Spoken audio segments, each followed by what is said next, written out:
I woke up with my. I woke up and I said I'm gonna do this. Cause this is the last thing I saw last night on Twitter before I went to bed. And I said I'm gonna talk about this shit tomorrow. Then I woke up and I saw your tweets, and I said, Dr. Short, can you please give us like 10 to 15, 5-10 minutes of your time, so you can tell us about Michael Eric Dyson, and we can get back to what we got to do. Okay, it's real simple, guys. It's not like I follow everything that Michael Eric Dyson does, but unfortunately, I've had a situation. One of the very first articles that I ever wrote attacking a coon public figure was an article I wrote called Triflin Dyson. Triflin Dyson. And that's because, Michael Eric Dyson was dogging Coretta Scott King. You know, For real? Yes, it was in Emerge magazine. And that's why, you know, in the 90s, this goes back. And I raised so much hell with him. And I think he's an Omega Sci-Fi. He's a boule. Michael Eric Dyson wrote this really nasty thing in Emerge magazine about Coretta Scott King when Coretta Scott King was trying to handle business. I mean, not so much for the younger kings, but I think Coretta Scott King, she needs some damn money. In fact, the boule never wants anybody black to have money that's not in their shit. So he came out trashing Coretta Scott King. I wrote a piece denouncing Michael Eric Dyson. In fact, I was not allowed to go to chapel at Howard because they didn't want me to get in his face. You know, how dare you? See, Michael Eric Dyson doesn't respect black women. He's a liar. He's a fraud. My experience with Michael Eric Dyson is exactly 30 years old. My first experience is doing a pre-interview with Michael Eric Dyson for McNeil Era NewsHour, right around the first book he ever did. The first book that was going, and I was the person assigned to interview him, to get questions and get the background information. So when he was interviewed by maybe Charlene Hunter Galt or somebody like that, they would look like they actually had done the reading and knew what they were talking about. Are you understanding me? And the news thing, it's called pre-interviews. So I did like an hour pre-interview with Michael Eric Dyson. And the thing I always tell people is that Michael Eric Dyson, he thought I was white. So when he's talking to me, he's saying all this stuff and even taking little barbs and stabs at black people to try to like ingratiate himself to me. And I ignored it because I'm doing my job.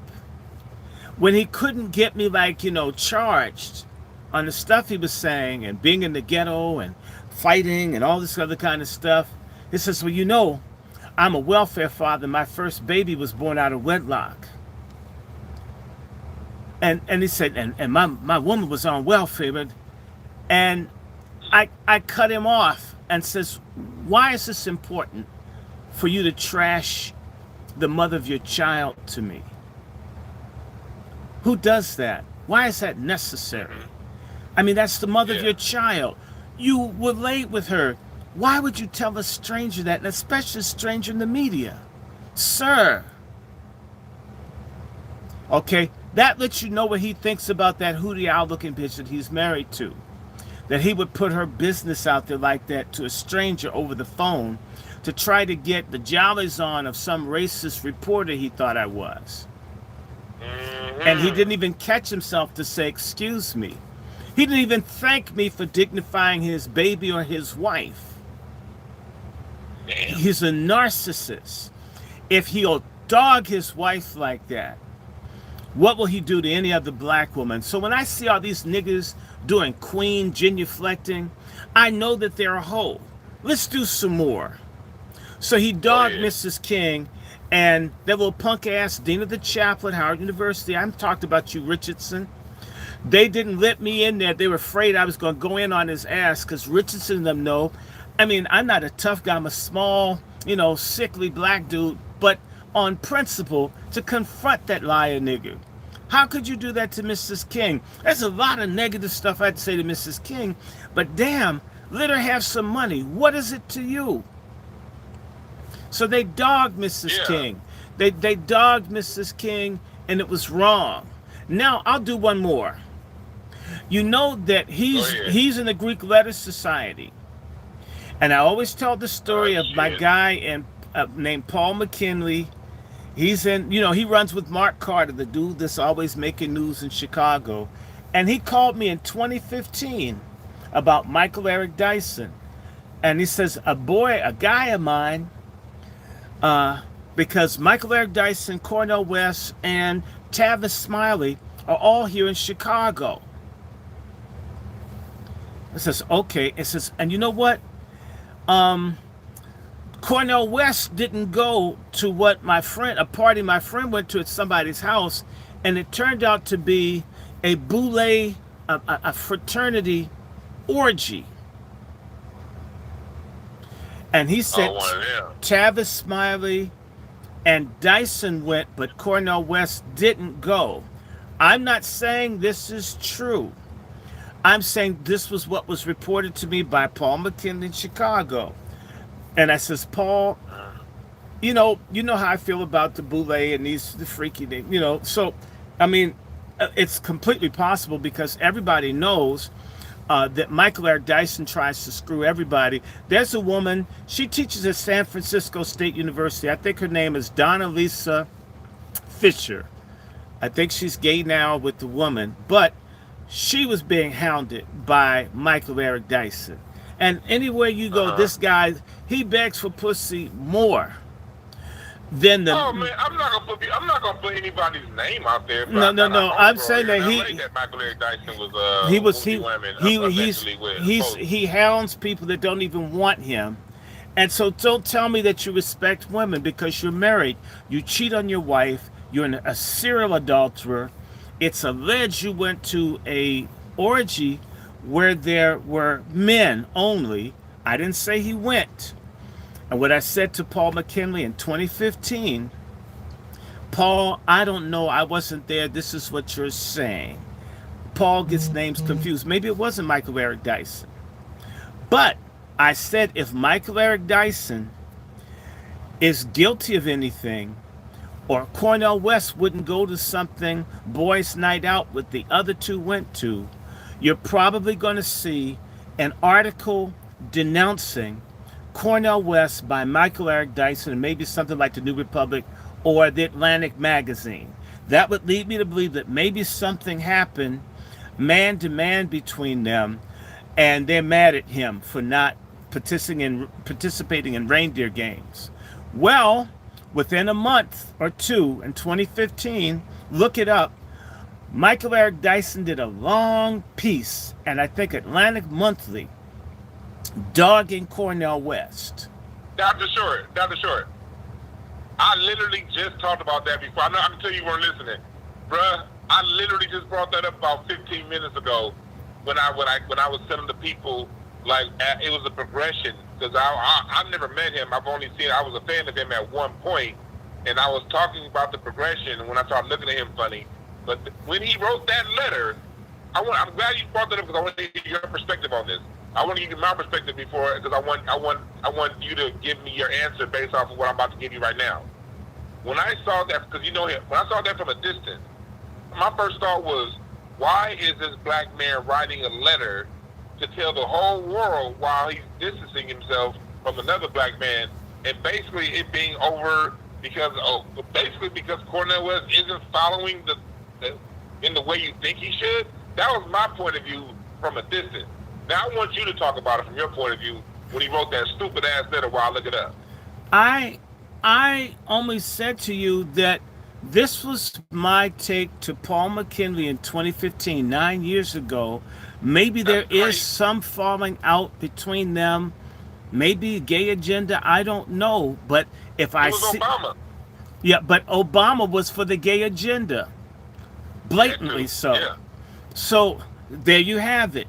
And where's Obama from? Chicago. Where was the orgy supposedly? Chicago.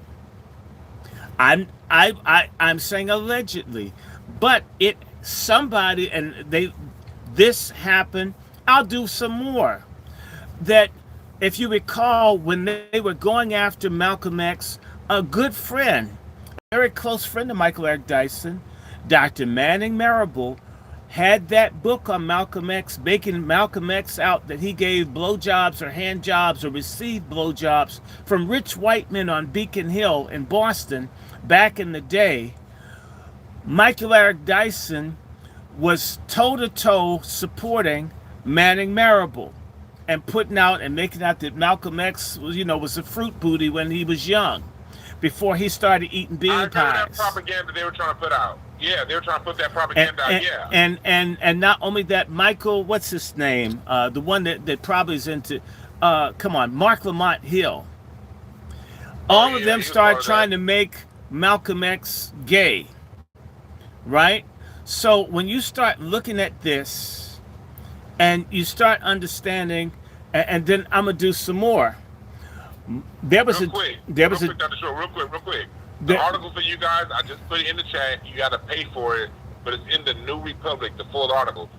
Just put it in the chat, and also I'm going to put into the chat. If you want to go to is the article that was written in the Root, back when the Root was somewhat halfway relevant, about 10 years ago.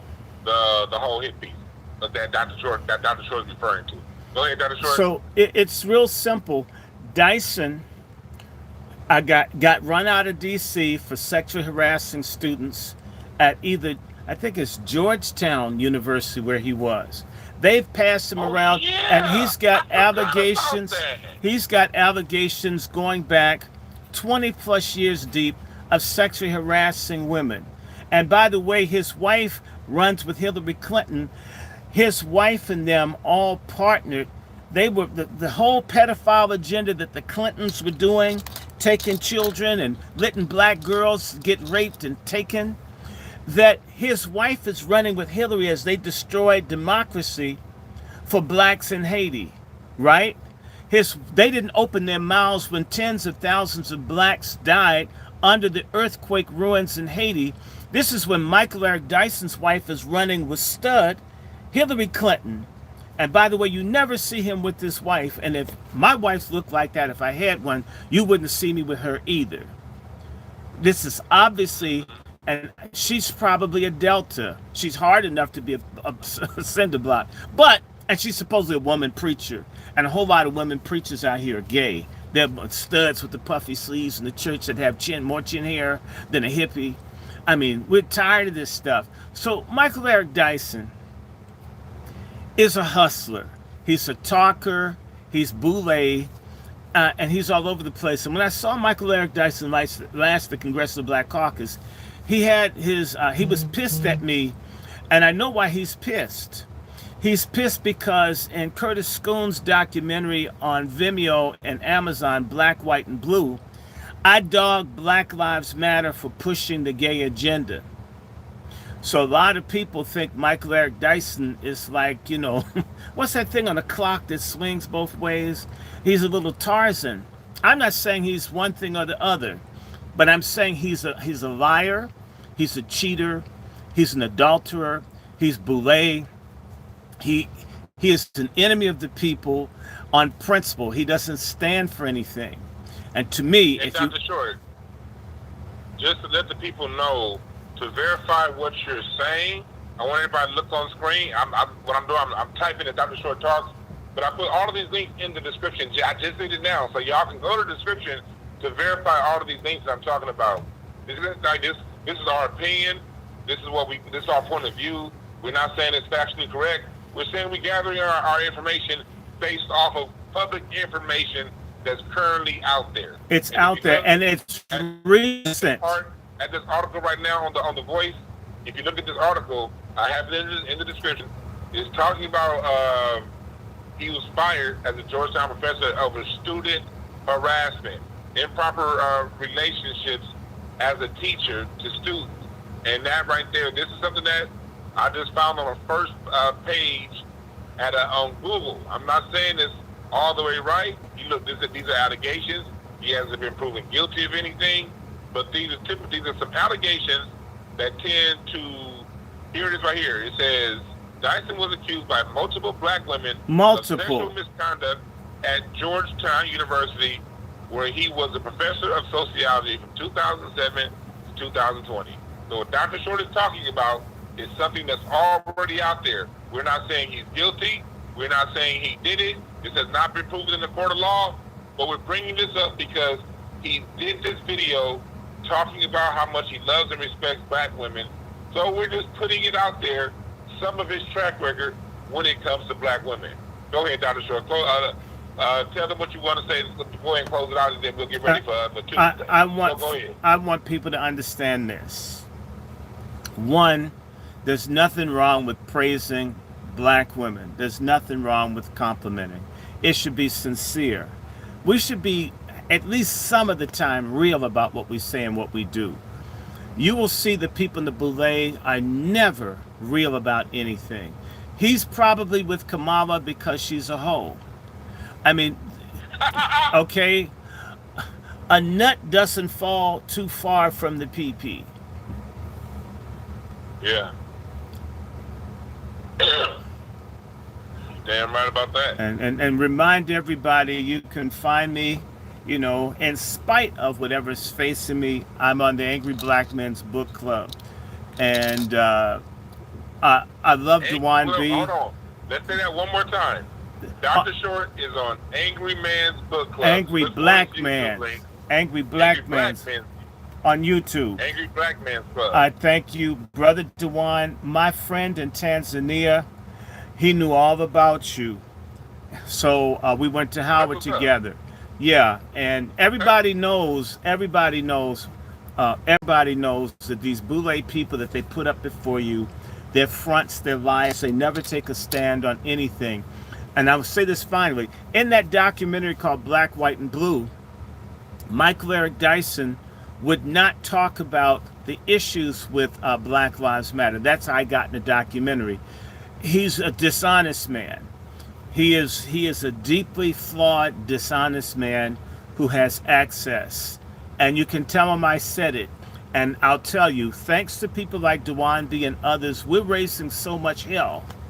We may actually see the Boule collapse this year, in particular at the Democratic Convention and this AME, African Methodist Episcopal Church Conference in Columbus, Ohio, where the Boule-controlled African Methodist Episcopal Church may go rainbow and Skittles. I'm done, brother. Yeah. And that's Angry Black Man's Book Club. Thank you again, Dr. Randy Short. We'll talk soon. I'll call you later on. All right. All right. That was me with Brother Dewan B. Okay, guys.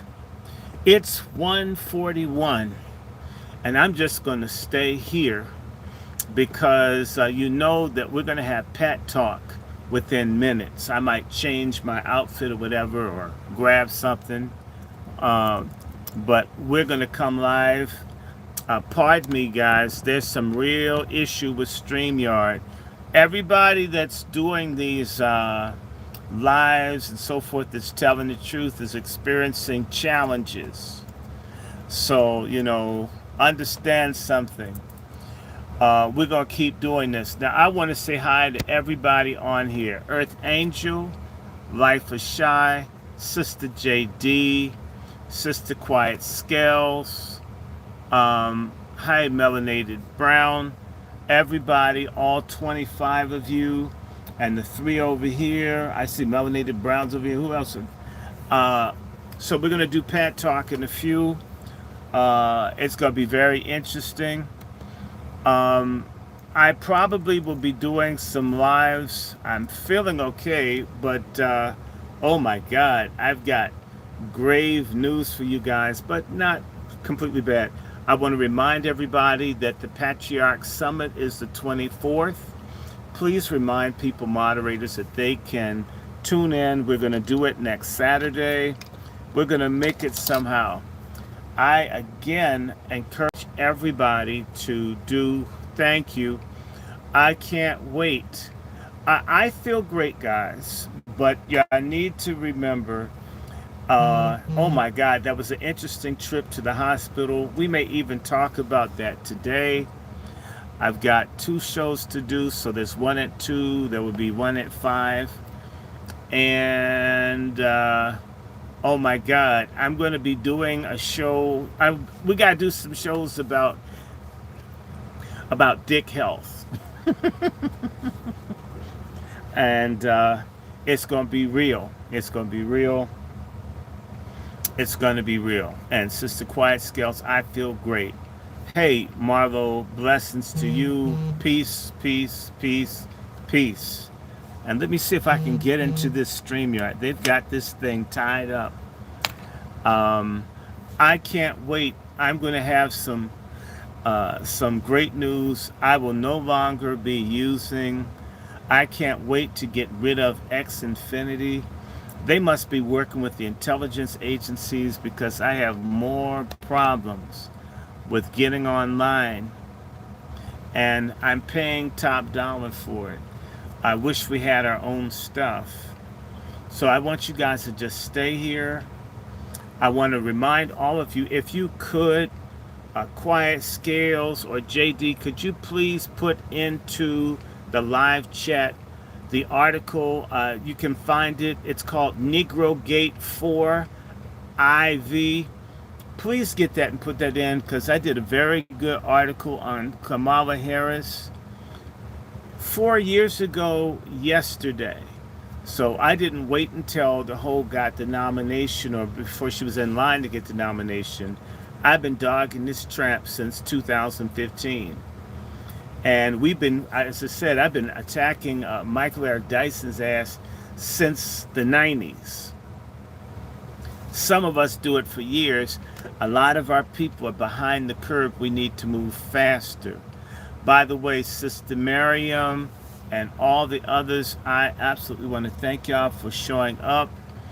We're going to have a hell, I repeat, a hell of a show today.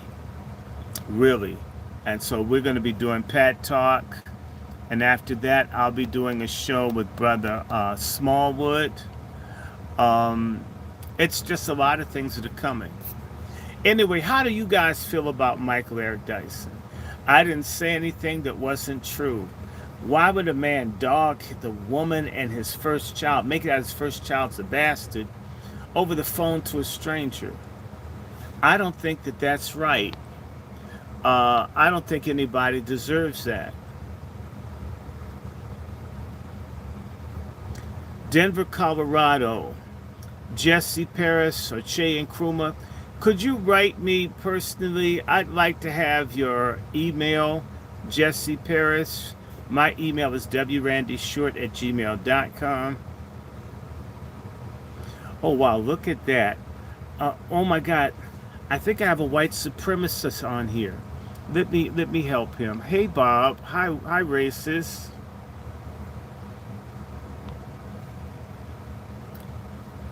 Bye racist. If you didn't think I was intelligent, you shouldn't be on my platform. So either they were racist or they were boule. So take your fruit booty ass to hell with all your other line brothers.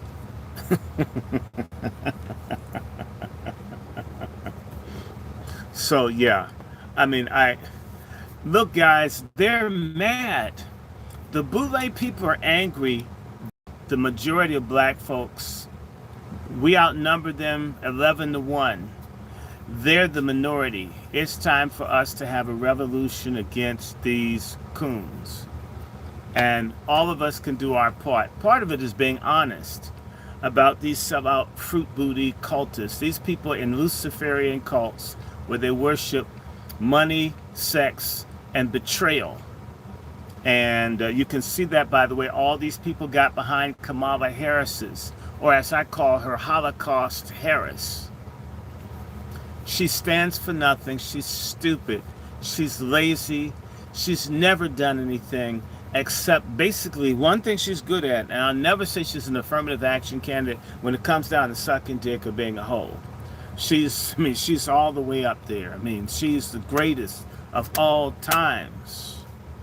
Greatest. And Waltz, look at how he holds his mouth. Did y'all see the story? Y'all can look up there. There's a story that Waltz drank horse semen.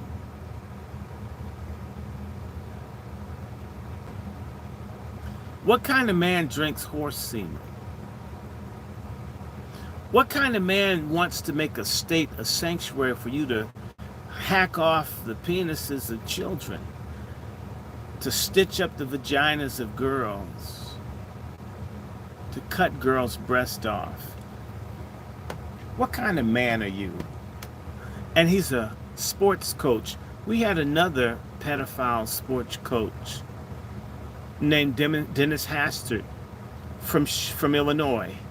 He was the Speaker of the House. I had an opportunity to work for Mr. Hastert a couple of times.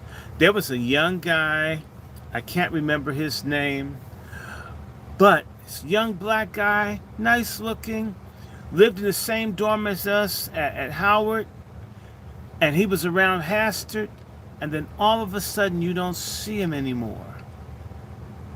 Last time I saw him, he was walking with Hastert, looking down his nose. I'm with the powerful, important white person, and you're back there busting dishes. Yeah, and he's probably busting your ass. I can't remember his name. It'll come to me. It'll come to me. But Dennis Hastert was run out of Congress, and he got charged for some sexual harassment stuff in 2015, 9 years ago. I told people 10 years before it happened, Dennis Hastert is a pedophile. And I'm telling you, this guy, Tim Waltz, I get a strange vibe. The way he holds his mouth. You know, your muscles have a retention memory. I think he's used to having something in his jaws. And I also challenge you, and maybe in his jaws too, I challenge you to take a look at the children. Kamala Harris's daughter looks like Harry Potter on meth. It may be a man, it may be a boy. And if you look at Tim Waltz's younger son, that boy looks traumatized. I can't prove it, but that's how I feel. These are the people that get up there. You have to be into this kind of stuff. And that's what let you know that some of these black people that get these positions, like Oprah. Did y'all hear about Gail? I called her Male King. Her house getting raided. This stuff is coming down. This has been coming down, coming down. These people who betrayed us, who are for evil, for deviance, for nastiness, they're going to get caught. And we know that Trump is a hoe, okay? We know that Trump is a hoe. We know that Trump is a hoe. We know that Trump is a hoe. But I'll tell you something. I'd rather a person who's shown themselves able to do the job, who is a hoe, get the job, than a hoe who can't do the job that they're doing, get a bigger job. She doesn't need to be kicked upstairs when when she's fucked up downstairs.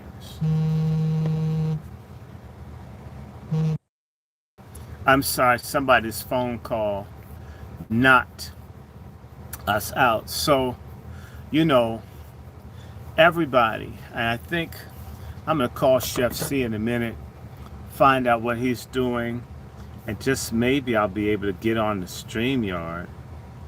That would be so fascinating, because this thing has been weird, people. It's been weird.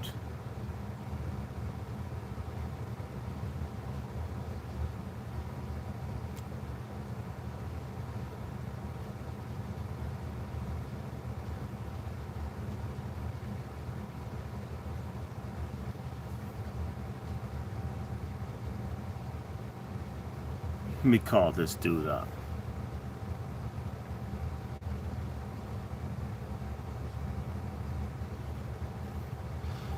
Let's see what happens.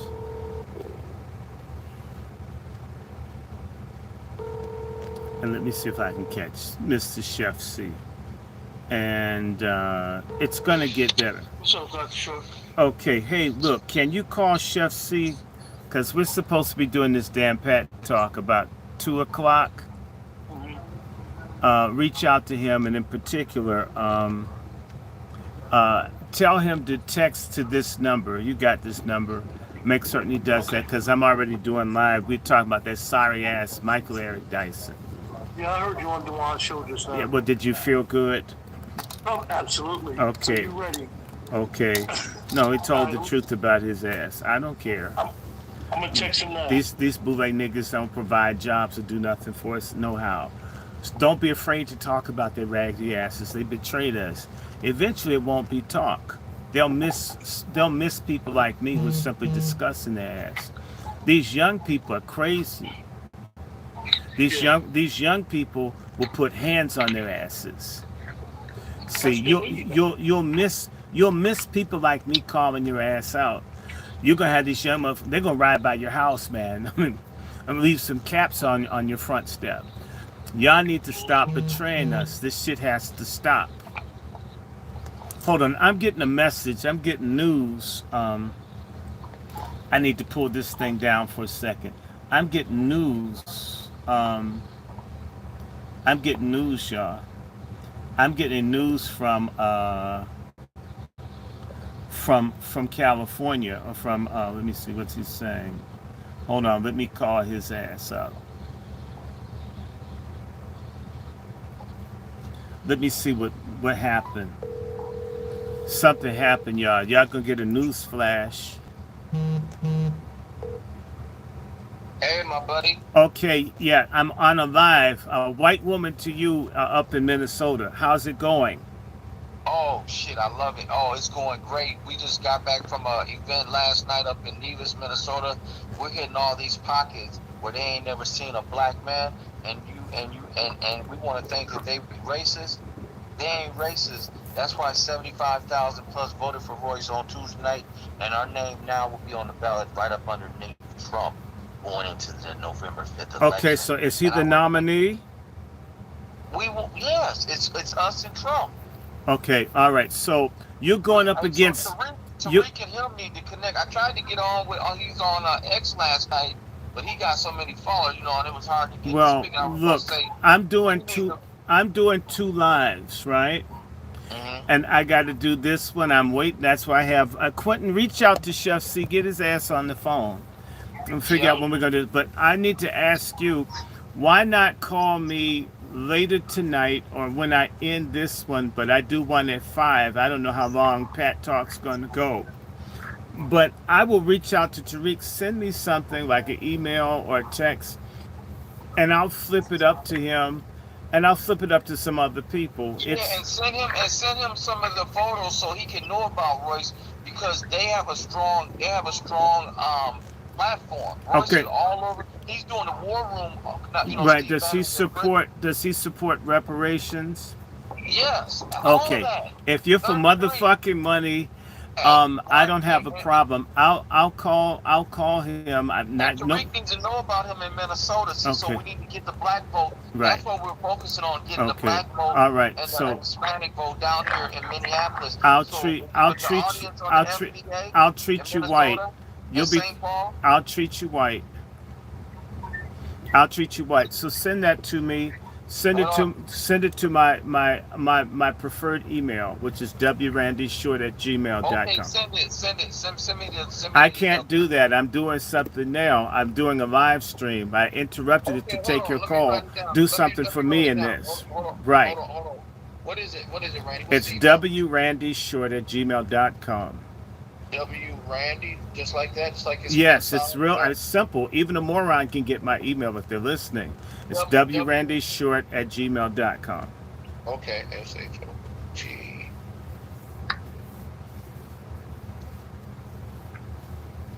And what would you like back from me? Information. I mean, it's not what I want. It's what you want to get to Tariq. Absolutely. Okay. I love that figure. Okay, so DrRandyShort at Gmail. Okay, I'm gonna get some stuff and send it to you. And I'll forward it Um, to Tariq, and then and they I'll can Google, and then he can Google. You know, his stuff's all over the internet too. Just Google Royce you White, know, and yeah, maybe send him to, Tariq's to, just send it his link Tariq's to his website. Tariq isn't going to shop your website. You're asking him for No, something. not that. No, and just please put that in there. Say he's not asking you to shop the website. He just wanted him to look at it for his own personal review. Right. To get an idea about So who he is. my thing is, we just would like to try to team up for sure. him to get votes. Well, in I'm Minnesota. telling you how they're going to want that. That's how I'm going to send it. So if you send me a package, I'll send a package. I had somebody from Black Lives Matter, and I'm not saying a shoot, and they had a real fucked up video that they were really proud of. You know, we don't give a fuck about Black Lives Matter. We hate them. No, hold it. This person's they're Republican Black Lives Matter. And they had a fucked up, I'm talking about this group, had a fucked up video, and they just bitching about Tariq like I'm sleeping with him. I mean, I've seen Tariq Nasheed 5 or 6 times in life. I'm not up under anybody. Okay, yeah. If they take my call, they take it. They don't. But I exchange emails and texts, and I said to him, "Is this what you want me to send to Tariq?" Yeah, man. And he's all ganked up over his mediocre shit that he had. And I said, "You know, Tariq is a filmmaker, and the guy's not getting a clue that the optics of your video is going to be a turnoff." So he was being dogmatic. So you know what I said? You know what? I sent it to Tariq. I never got a response. And I told that nigga, you had a fucked up package to a person who's all into optics. You see how the nigga always has his hair and his eyebrows and everything done. He likes for shit to look a particular way. You give me something that's junky, I send it to a person that's all into optical stuff. With substance. But what's the turnaround time when I can't. I'm not his boss. I'm not his woman. Okay, it's not like I'm Kamala Harris and he's Willie Brown and I got some hold. I'll send it. If he's interested, he'll respond to you. If he doesn't, he doesn't. Okay, and people pay for shit like this. So if I'm doing it gratis, why all the questions? Honestly, just saying. But I think it would be a unique partnership on both. Yeah, it's not what you think. You're asking him. It's ultimately what he thinks. It's bigger than you, and it's bigger than your team. I don't disagree with you, but you're talking about another person. We black folks often. I would have loved to got on there last night just to introduce him and tell him about the fella young Russ. He doesn't like for people to promote stuff on his platform. So if y'all want something, reach out to him. And in fact, he's a businessman. Y'all got an advertising budget. Give him a few dollars. He'll do all kinds of shit. Okay, free. Y'all not free with white people. We shouldn't be free with black people. That's slavery. When shit's free, it's slavery. Absolutely. So I got to go back to my show. Email me. Instructions have been given. I have 45 witnesses that I said yes, and these are the ways I do it. Let me let you go. But I'll do that, and I promise to send it.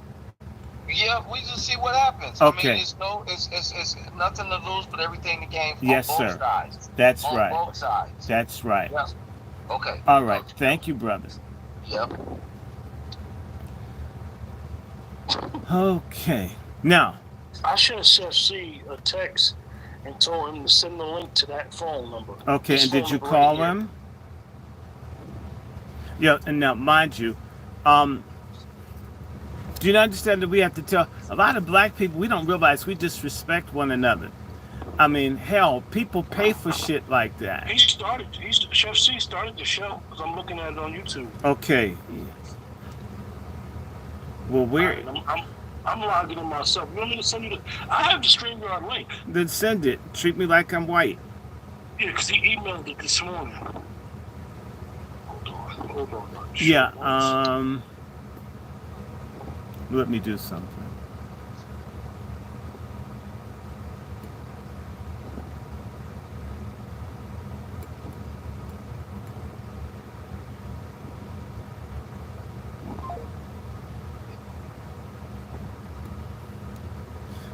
Okay, guys, we're back. Let me see. I hope I hung that thing up.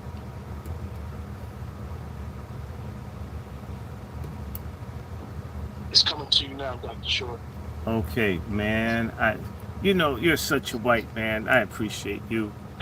I'm gonna see you in the broadcast. I'm about to join up. Okay, y'all. We're about to do it. Okay, y'all. We're going into the StreamYard thing. Okay.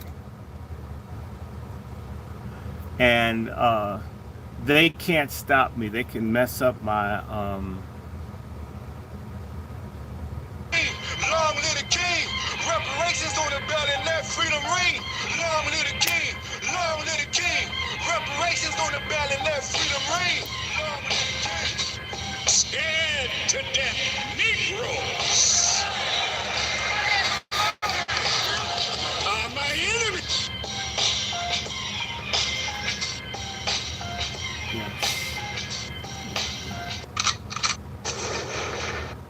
Yes, indeed, ladies and gentlemen. Yes, indeed.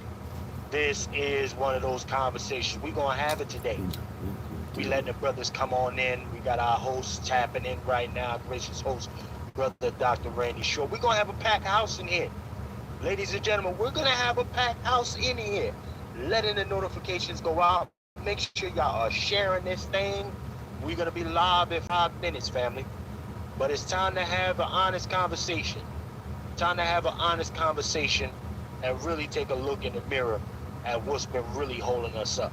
And I would say just some of these bootlegs are just a bare minimum of Negroes and appointed tap dancers that get in the way of what we need to get done.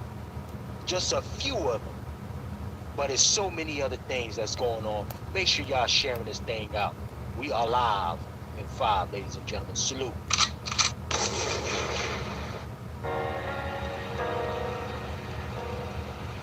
D. Jenkins for president.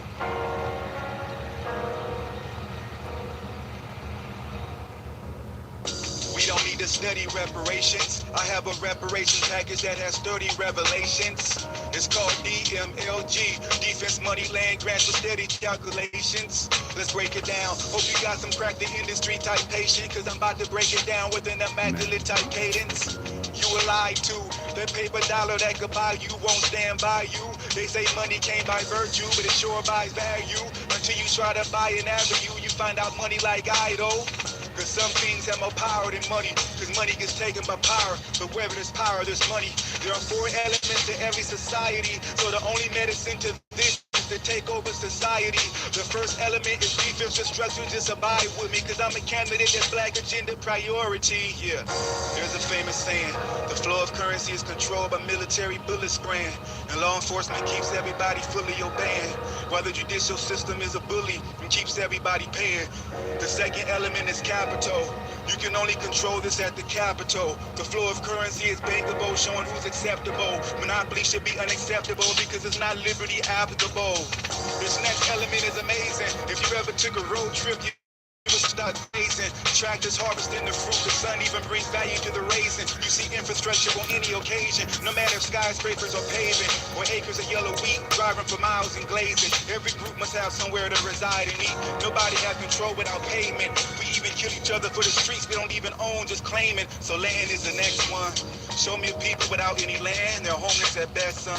We were already promised 40 acres against none. A land mass larger than Texas, if they gave 40 acres to each one. They took so much land from us, but they gonna give it back just like Myrtle's Beach, huh? Not without murder, a grave, ditch, and a gun. For lack of resources, we turn the bitch out of a nun and bring Lucifer to the mountain to tempt the Lord out of a son. Finally, we're at the last one. The last one will be grants. The last element is having access to finance. Without access to capital, you don't have a chance. What's the point of living in the world's richest country eating out of some cans and X'd out $1 billion plans? So I just define reparations. The $30 trillion down payment demands reparations.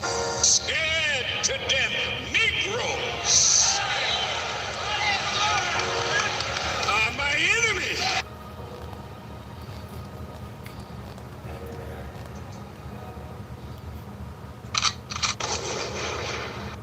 Yes, indeed, ladies and gentlemen. 2.5 minutes. We got the brothers coming in. Listen, it's a lot to get off. Michael Eric Dyson was talking crazy. Fucking, listen, I'm trying to keep it together, family. We gonna have a conversation today. I see 60 of y'all already in the building. Make sure y'all sounding off in that community kitchen chat. Make sure you are subscribing. 2.5 minutes of this thing up. We gotta send a message. Make sure, listen, y'all, I'm gonna be opening the community kitchen as well. We need to hear from the family. We need to hear from y'all. The brothers are coming in, but we definitely gonna open the community kitchen for you to get yours off. Cause it's time to really lay it out there, right? No more Mr. Nice Guy. And no more of these niggas wagging the finger at us. I'm sick of that shit. I have had it up to the top with all of these Negroes pointing fingers. Look at these honorary hoes. Bunch of hoes. House hoes. That's what they are. We live in 2.5 minutes, family. Salute to everybody. Notifications are going out.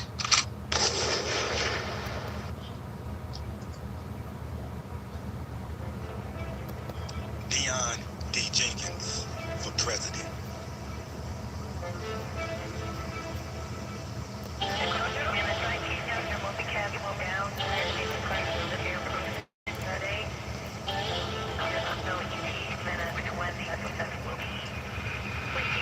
I woke up, dream wasn't foggy but so clear. Stepped out of bed and stretched my body, gotta be cold air. I slept on my head, spitefully I probably grow more hair. I kept on thinking who could stop me, I wish a single soul there. I bounced back like rubber, my will likely have no spare. Just because you came from nothing, don't mean you out of nowhere. My January decision to witness the new year. I kept 2020 vision, there was no reason for eyewear. This election was crucial. If I didn't get elected that second, I reckon the suffering not just double, but definitely quadruple. We bottom class, permanently pupil. A woman shaped like an hourglass, now selling pussy on Google. But what we do for approval? How many more generations gotta suffer just cause their parents when I stand up against brutal? Maybe all you ever eat, you can't get nutrients from a noodle. Maybe the only thing you'll never see, you shouldn't sell out to get some kudos. Look, America can't exist without somebody being at the bottom. Niggas pissed how they chose us for that position, but we got them. Only a bitch would throw you shit and hide his hands, we finally spot him.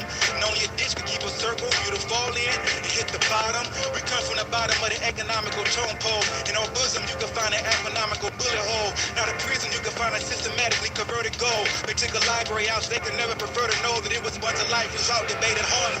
The dream wasn't foggy, but so clear. Stepped out of bed and stretched my body, gotta be cold air. I slept on my head, spitefully I probably grow more hair. I kept on thinking who could stop me, I wish a single soul there. I bounced back like rubber, my will likely have no spare. Just because you came from nothing, don't mean you out of nowhere. My January decision to witness the new year. I kept 2020 vision, there was no reason for eyewear. This election was crucial. If I didn't get elected that second, I reckon the suffering not just double, but definitely quadruple. We bottom class, permanently pupil. A woman shaped like an hourglass, now selling pussy on Google. But what we do for approval? How many more generations gotta suffer just cause their parents when I stand up against brutal?Maybe all you ever eat, you can't get nutrients from a noodle. Maybe the only thing you'll never see, you shouldn't sell out to get some kudos. Look, America can't exist without somebody being at the bottom. Niggas pissed how they chose us for that position, but we got them. Only a bitch would throw you shit and hide his hands, we finally spot him. Everybody. Only a bitch could keep a circle, you to fall in and hit the bottom. We come from the bottom of the economical tone pole. In our bosom, you can find an economical bullet hole. Not a prison, you can find a systematically converted gold. They took a library out so they could never prefer to know that it was a bunch of life was out debated hard. The dream wasn't foggy, but so clear. Stepped out of bed and stretched my body, gotta be cold air. I slept on my head, spitefully I probably grow more hair. I kept on thinking who could stop me, I wish a single soul there. I bounced back like rubber, my will likely have no spare. Just because you came from nothing, don't mean you out of nowhere. My January decision to witness the new year. I kept 2020 vision, there was no reason for eyewear. Scared to death Negroes are my enemy.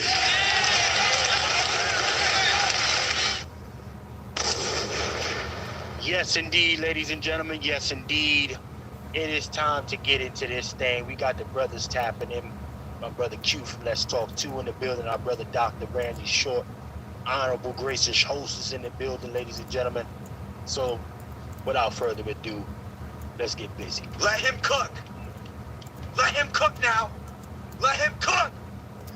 just let him cook. Was the chef up north? Yes, indeed, ladies and gentlemen. Yes, indeed. Yes, indeed. We got a couple appetizers for y'all to do. But if you're here for the first time, this program is brought to you by Little Films from the Soil, Black American docu-series where we travel all around the country, waking up the culture, cuisine, and of course, Black American grassroots advocates in pursuit of reparative justice. And of course, your meal is going to be served up out of the community kitchen here, ladies and gentlemen. Today, it is on their next tapping with Angry Black Man's Book Club of Pack Talk number 36. Now, field Negroes versus house Negroes. This entire week, they've been unleashing the Kraken on Black Americans, attacking us left and right, shaming like they got the position to do that over us. But I'm here to tell you, not today. We're going to keep it absolutely 100. The kitchen will be open, family. But we're going to take a brief commercial break and we will be back. This is on the next podcast. And we're tackling Angry Black Man's Book Club for Pack Talk number 36. Yes, family. We'll be right back. We have to begin to groom leadership, and we also have to get rid of old school, old black folk who don't want anyone else. The boomer generation can't die off fast enough for me, a lot of them, because they haven't let the X generation take root. The struggle will now be bastardized. On August 24th, 2024, we are launching the Patriot Summit. You must be there. We are going to save ourselves, our manhood, our women, our children, our community. We need the few that will do. Why not you? You want a few good men and a few good women to join forces. Patriarch Summit. Check our Yes, Steve Harvey is a piece of coon shit. Unfortunately, it's just disgraceful. So absolutely. Yes, indeed. Yes, indeed. Ladies and gentlemen, we are back. We are live. We got the brothers here. The brothers are in the building early. The family is packed in here. 90 of y'all in here for this cook-up. So that tells me right off the top, family, that y'all already retweet this show, everybody. Share this. We want to get. We want a good turnout. Share this, like this. Share this, like this. Share and like. Share and like. Share and like. Share and like. Move this around. So it just tells me that y'all all on the right type of time today, family. And everybody got the right energy. The StreamYard is working, y'all. Sure believe it or not, after it's all loud. of the difficulty. Because I'm telling any one of these niggas that y'all see in this thumbnail, I got no problem going fade for fade with any of these niggas. And that's a fact.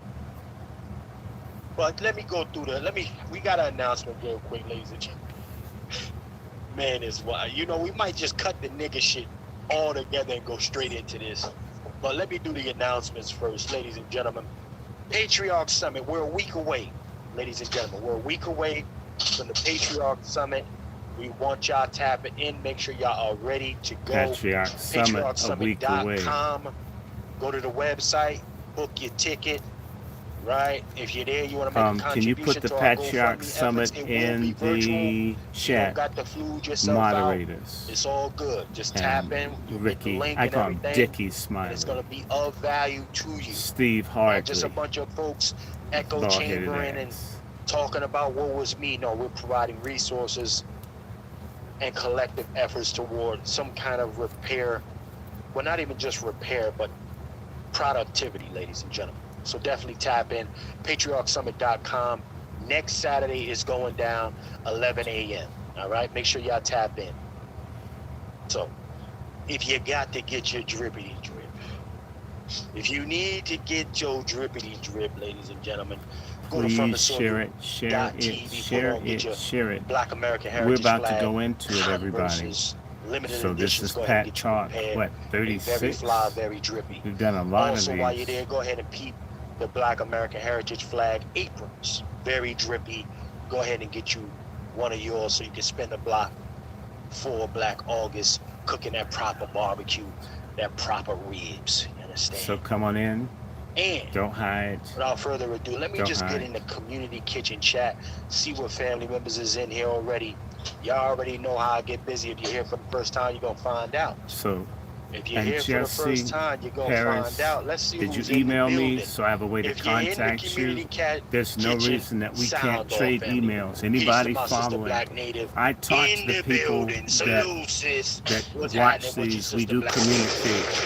So if you want, let's chat. I would love to know some Today is people the in cook-up. Denver, because My I'll be sister out there at DW some in the point. building, as usual for the salute. Thank Who you, else is in here? JD. Let me see. Let's get this thing I see moving. my brother Negro. He got the sword ready to go all night time. You understand me? Salute to our brother Negro in the building. Who's in here? Who else in here? If you in here, y'all sound off in that community kitchen chat. Salute. Salute. I see you, A. Lee. What's happening with you? In the building, Lee. Let me see who else is in here. Let's see who else is in this month. My sister MF in the building. What's happening, MF? Salute to the sister MF Kush in the building. Nigga D-Dub, as usual, is always in the building, making it do what it's supposed to do. Salute to our sister, Queen D-Dub. And me. Who else is in this one? Let me see. Let me see who else Thank is in you, here. Brother thank you. Blaze. What it look like, Brother Blaze in the building checking in. I see you, Brother Blaze. Who else is in here? Let's see who's in the motherfucking building right now. You understand me? Okay, thank you. Sister Black Name, what's poppin'? Brother Vader. Vader, check in, man. Check in. It's gonna be that conversation. Deborah Man. Stanko. It's gonna be that type of conversation. Get your lick off. Anybody in the crowd, you need to get your lick. Cheryl. Tap in. I'm driving Kamala's on hype. You understand? Hey, Salute to Brother JD, Vader. can you put that Kamala Harris article from Pace my brother News Next in the Level. chat for Salute me? the brother Next Level. Or in the can you building, do y'all. it? Salute to that brother. For the Next Level. Fire content creator right there. Let me see. Who else? Who else is in here? My brother Q. My brother Cut the Check is in here. What's happening with brother Cut the Check? Salute, brother Cut. That's the final people. I think we got everybody, Fanny. But I gotta go to the panel right off top. Let me go to the panel, man. Because we got the brothers in here. They've been feeling some type of way all week. We dropped it. We normally do maybe 2 broadcasts, ladies and gentlemen, but we dropped it to 1 because we all been trying to deal, gotta handle some shit during the week. However, the brothers are in here full throttle, so I'm just gonna go say what's happening with the brothers in the building right now. Let me start with my brother Negro. Brother Negro, what's happening with you, sir? I see you in the kitchen right off top, sir. What's happening with you? Oh man, I got that stop there. Oh man, I'm in Biden's backyard, moving around. I'm gonna get those pictures. I'm gonna get those pictures of that the FDMD thing going on. Give me a second. Keep your head on the table. You out there in Biden's backyard. Keep your head on the Oh, man, I'm already getting attacked by the shills, family. Already getting attacked by the shills, man. They tell me, what you talking about? You ain't voting for Biden's successor. What you talking about these D9s here, young boy? Oh yeah, they really on me about this, family. So please keep me in your thoughts and prayers. Please keep me in your thoughts and prayers. Salute to the Negro, ladies and gentlemen. Let me go to my brother Q. Q, what's happening with you, Q? Good to see you, man. What it look like, Q, for Let's Talk 2? They're lining up on the guillotine to be slaughtered. Come on. Get them out of here. Yeah. Let's go. Yeah. Q in the building, ladies and gentlemen. That's Q for Let's Talk 2. Salute to brother Q. And ladies and gentlemen, if you didn't know, now you know, the wolf is in the building.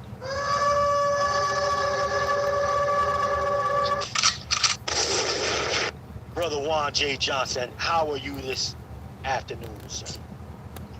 I am doing exceptionally well. Looking forward to the cookout and looking forward to smoking some folks out the tunnels.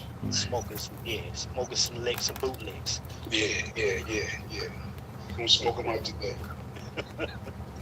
Yes, indeed. Salute to our brother Wolf, Juan J. Johnson, Lone Wolf Firearms, LWFtraining.com, ladies and gentlemen. And, of course, our gracious host with the most is our brother, Dr. Randy Short. Salute to brother Dr. Randy Short. Sir, how are you this evening, sir? Oh man, I'm good. And they were talking about a barbecue, and I was just thinking if Kamala Harris had something, if she would have an anti-acid product for upset stomach, you know what it'd be called? What would it be called, sir? Comes. Ah, come on. Real quick, let me to our brother Nico. Salute to you, sir. Salute to brother Nico in the building, y'all.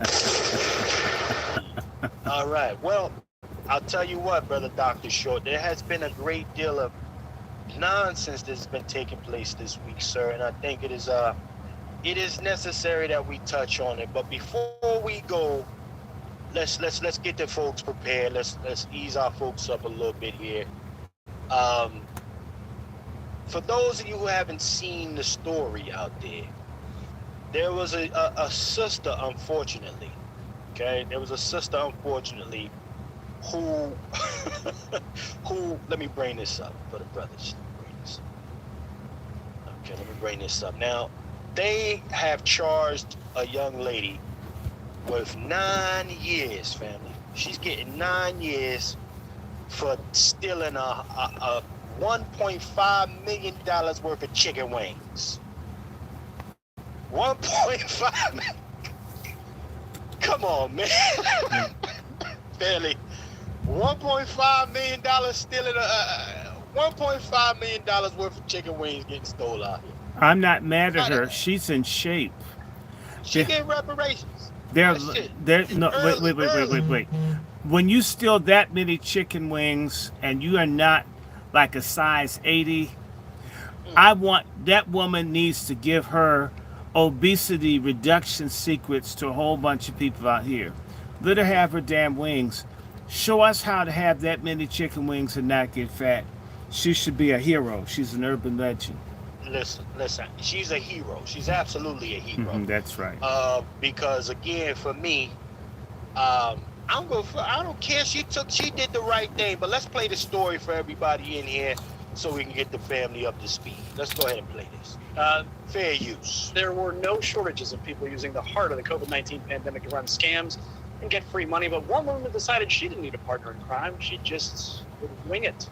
Kelsey Kernstein is here. She's got her blue cheese, her ranch ready for all that spice. Good morning, Kelsey.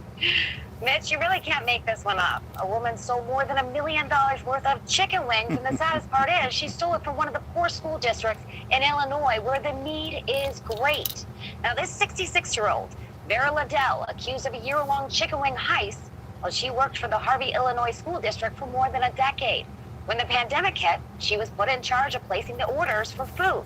She used the position to embezzle 11,000 cases of chicken wings, costing up to $1.5 million from the district's food provider.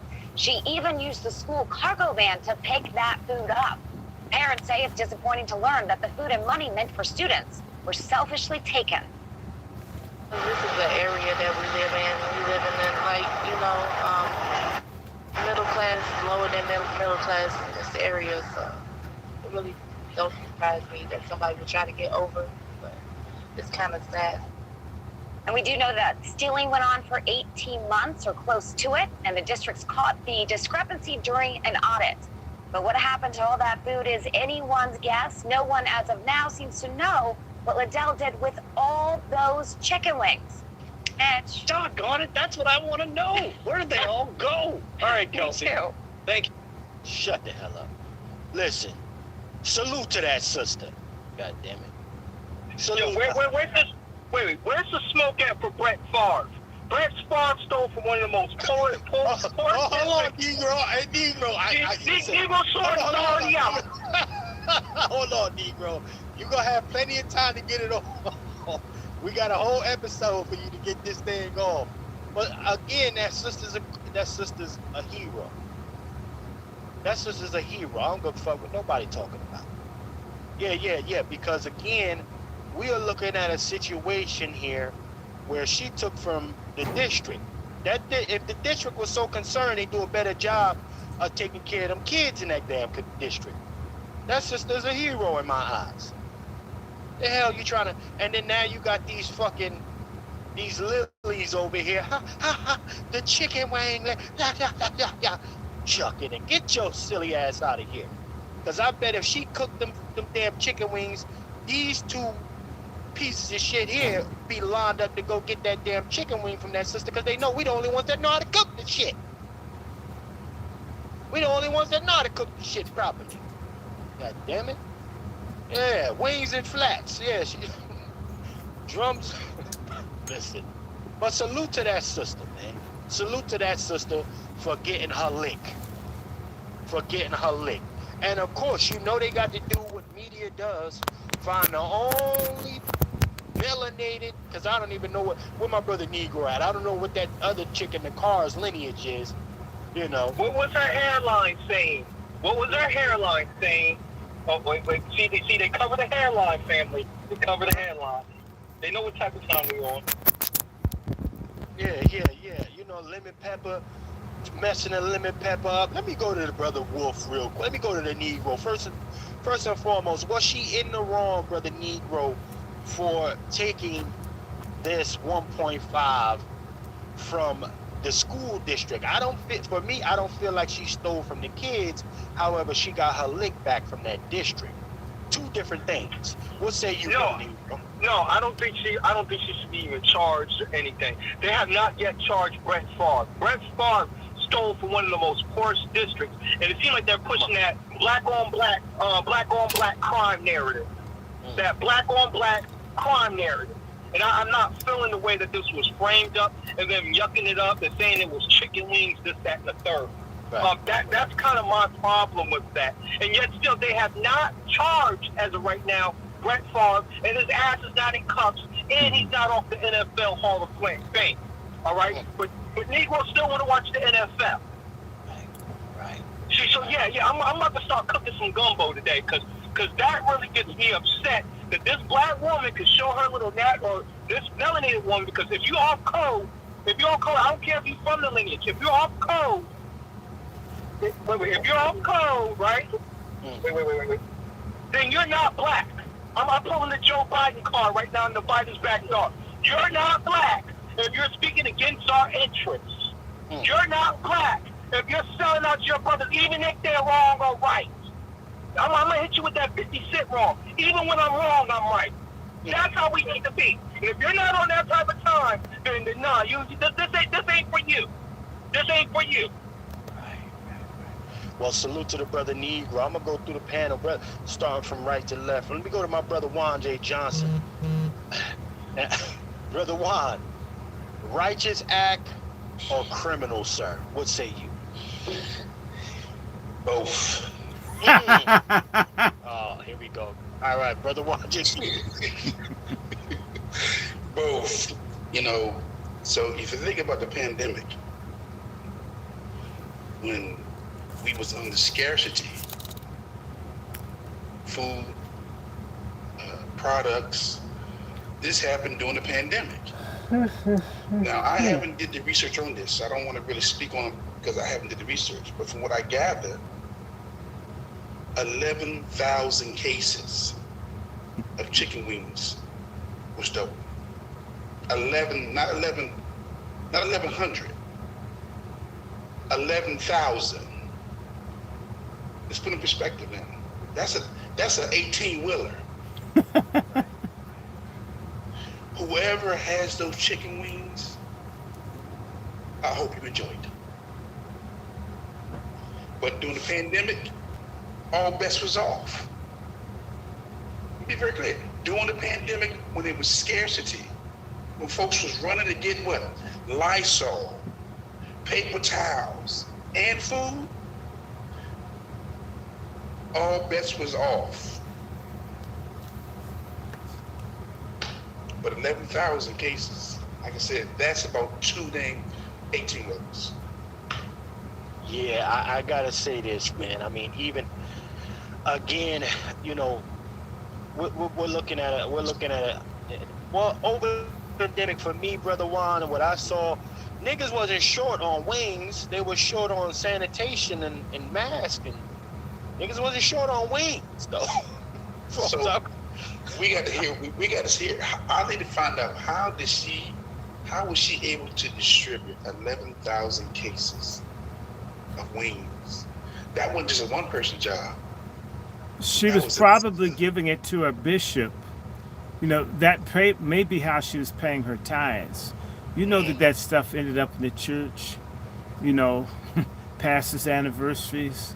And they probably have a catering service and some other stuff. You know that this went around the community. You can't move that amount of stolen product and not get a lot of help. Yes. You gotta have help. You come on. You gotta have help. So that means that maybe she's a Robinette Hood. Maybe this is Robin Hood. And anytime she was still working there, it means as if, see, all the other people, let me just say this, because I'm about to get angry here. Everybody's ID and social security numbers being stolen by foreigners and illegals every day. There are 40 million stolen social security numbers. All of these people make it on theft and graft. I'm not saying it's right. The only time that people want to go after corruption is when it's black, and in this instance, it's benign and black. I don't want the kids to go missing, but I'll say this to you. They've given more attention to this than the Somalis that stole almost $300 million worth of money and food from poor black kids in Minneapolis and St. Paul. It's interesting because this is a black American. I'm not saying that I want people to steal food. When I thought about this reminded me when my friend from India, we were at my church I went to, and the women were stealing the chicken wings out of the church kitchen. They only let you have 2, and they were taking whole trays home.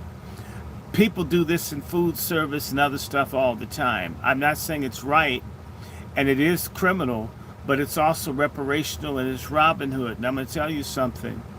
A whole lot of us made it because folks were grifting stuff all along. I don't like it. I'm not saying it's cool. I'm not going to steal 11,000 trays of chicken wings.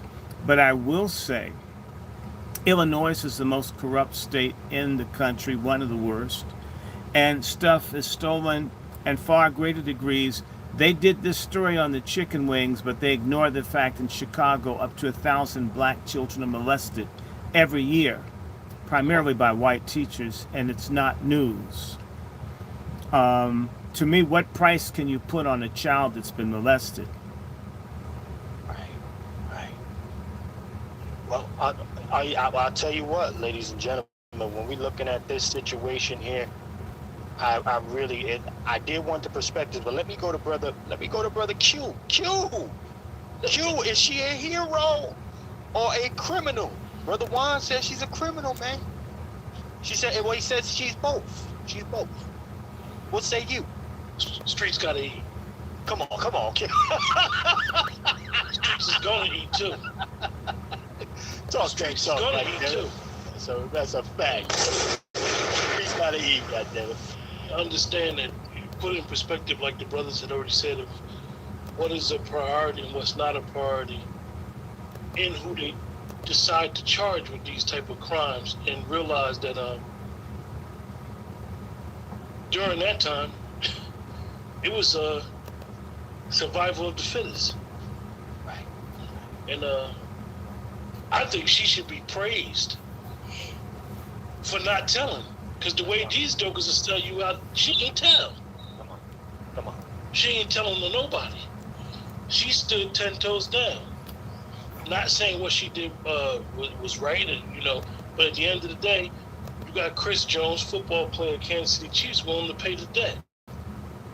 Because, see, we know what it is. Those of us that have a grasp on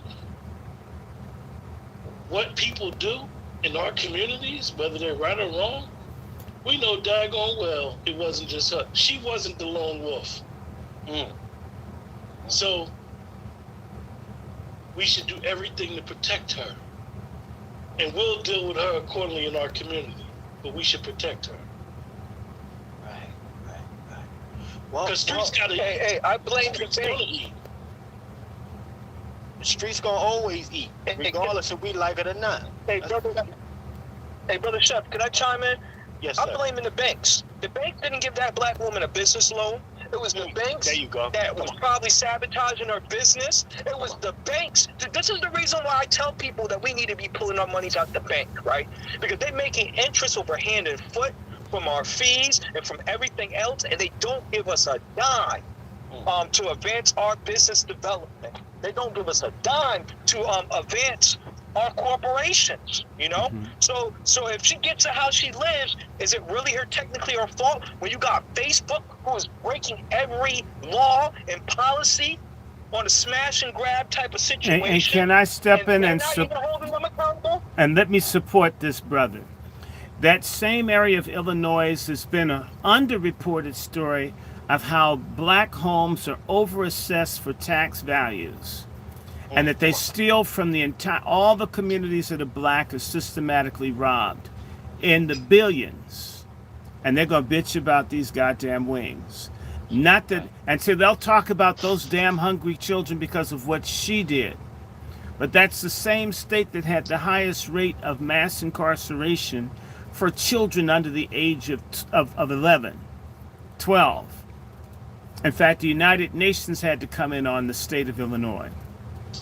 And I can almost guarantee that them students, she was probably one of the nicest ladies in the world, and they probably loved her. That's why they ain't gonna interview those students. She took care of the people. If you're screwing the people, but how do we know that those chicken wings weren't for the illegals?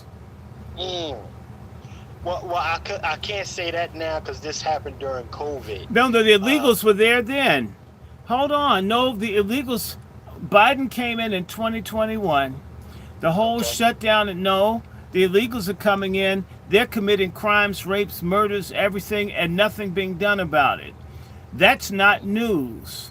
It's not news that some illegals gang raped a black child 3 years old on the beach in Chicago, and it's complete news shutdown that they molest black kids. And so you haven't even heard that until I opened my mouth. Okay, so no, I don't want to sanctify people stealing or taking. I don't. But this whole fucking country was stolen. Alaska was stolen. Hawaii was stolen. Puerto Rico was stolen. The Marshall Islands and Guam was stolen. And when I was in the hospital, my organs they want to steal and kill me. We get robbed every single day. Credit redlining, you name it. It is a vampire state. How dare a tick bitch about a flea? Come on. But Chef C.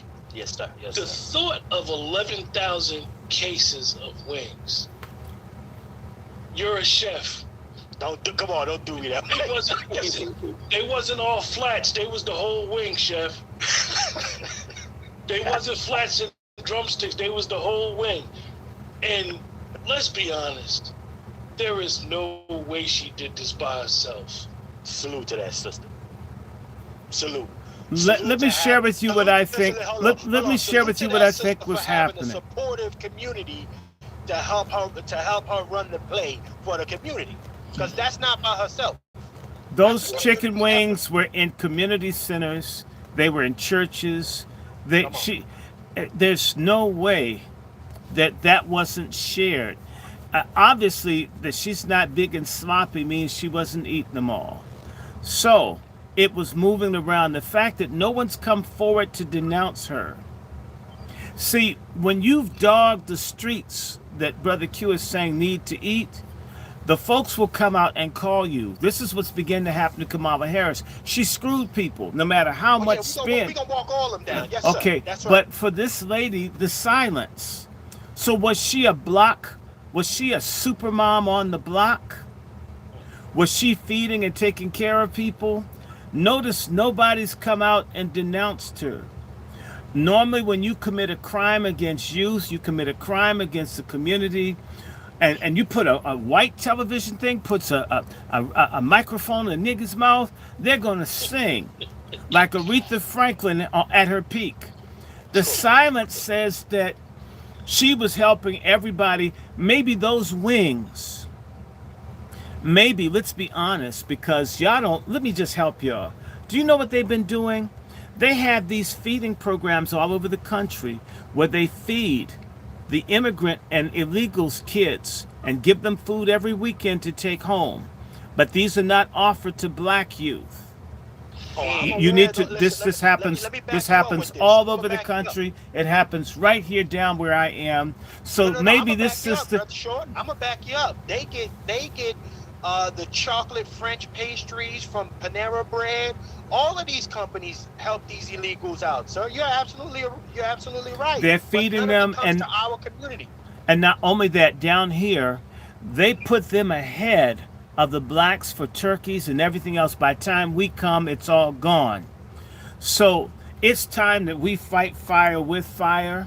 You know I love Brother Juan, and I absolutely don't want black lawlessness, black on black lawlessness. However, when I look and I see all the grants, everything stolen, taken, and let's just be honest, the biggest graft of all is that the top 10% or 15% of black folks get 90% of the $1.2 trillion that comes to the community, and they don't share with us, and they keep asking white folk for more, and they don't do it. We're going to talk about black on black crime. Let's talk about these thug-ass, elitist, backstabbing, genocide-mad folks who are for Holocaust Harris, or come swallow, as I call her. That's the stuff I'm mad about. Don't go into it just yet, Brother Short. We gonna take a commercial, and then we going into that. We gonna go into all of that. But nah, listen, I second your sentiment, sir. I want to send a massive salute to the over 220 plus tapped in with us right now. That's a fact. So that means Black America been feeling some type of way. Let's get the likes up. Let's get the likes up. God damn it. Salute to let me also say salute to brother Negro and brother Blaze for hitting the cash app. Salute to these brothers for hitting the cash app right off GP, coming through, supporting the program. Sound the alarm. Drop your flag. Salute to you, brothers. We appreciate y'all on this side. Let's take this commercial break, y'all, and let's not play around with this shit and get into what we here for.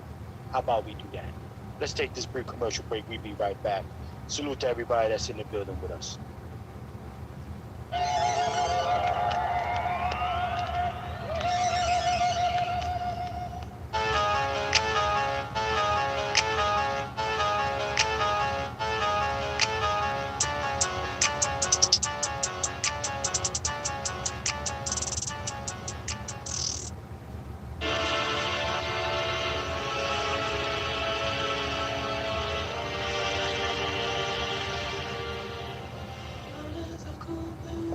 I've been all over the world. I've noticed this about black Americans, and I'll stop here. We have more people trying to turn us around than I've seen from any other group anywhere in the world relative to what our situation is. That you got teachers, you got people that will just do something. They find out you're legit, just help you because they want to see black folks make it. We do have this. This is lacking in other places, I can assure you. But you know what? Our desire to save people cannot be greater than people's desire to be saved and to help. So the people that do not want it, let them go. Jesus said, let the dead bury the dead. I sure get it nowadays.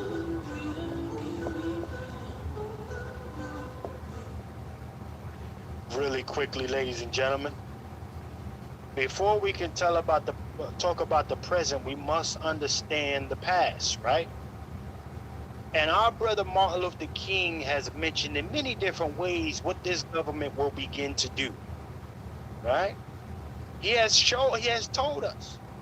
Martin Luther King, now remember, we all know Martin Luther King in the beginning was on some other type of time, and then toward the end, it got real serious.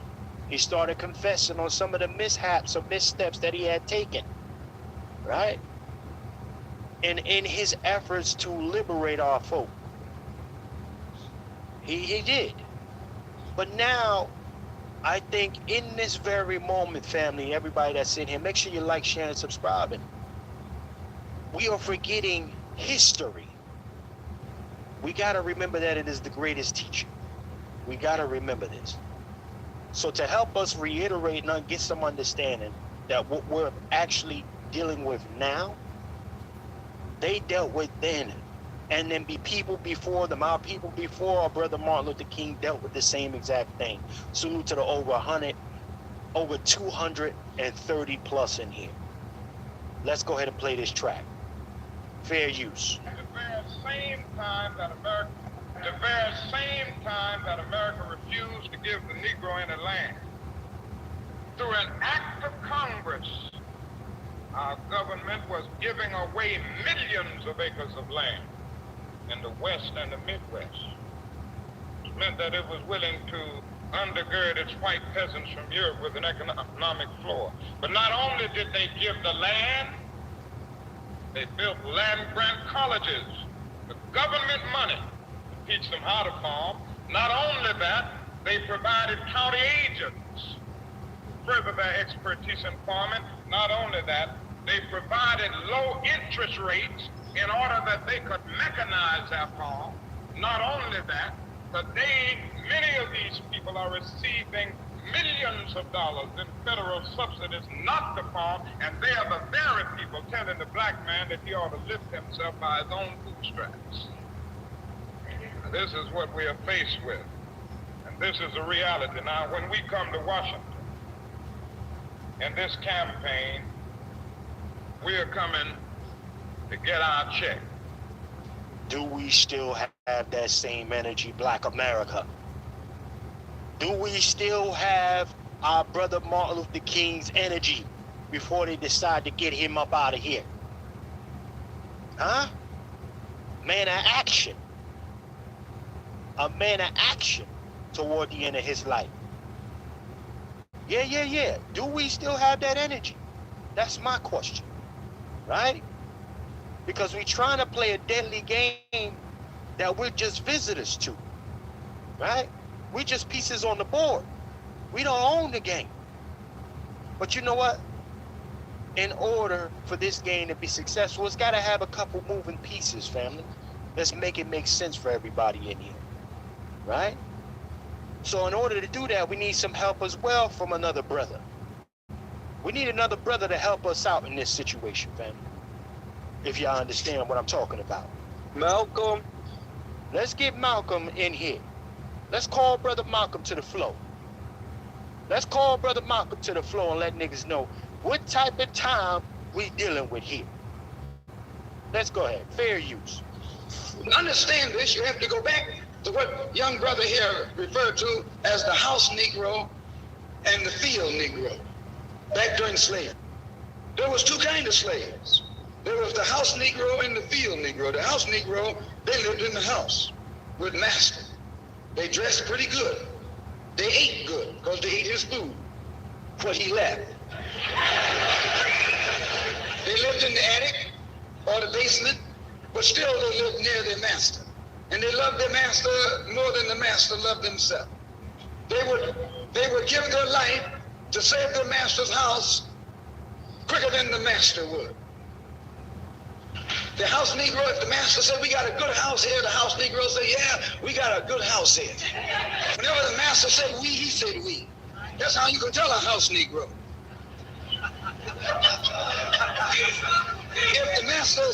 If the master's house caught on fire, the house Negro would fight harder to put the blaze out than the master would. If the master got sick, the house Negro would say, what's the matter, boss? We sick. We sick.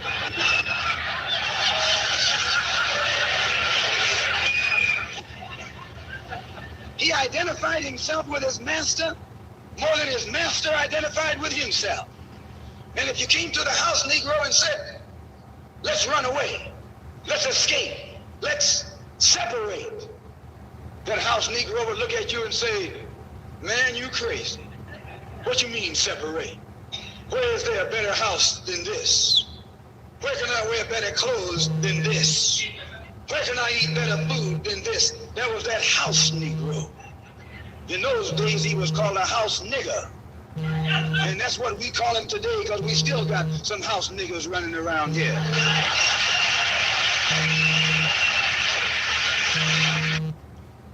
Let's get into this damn thing. Huh?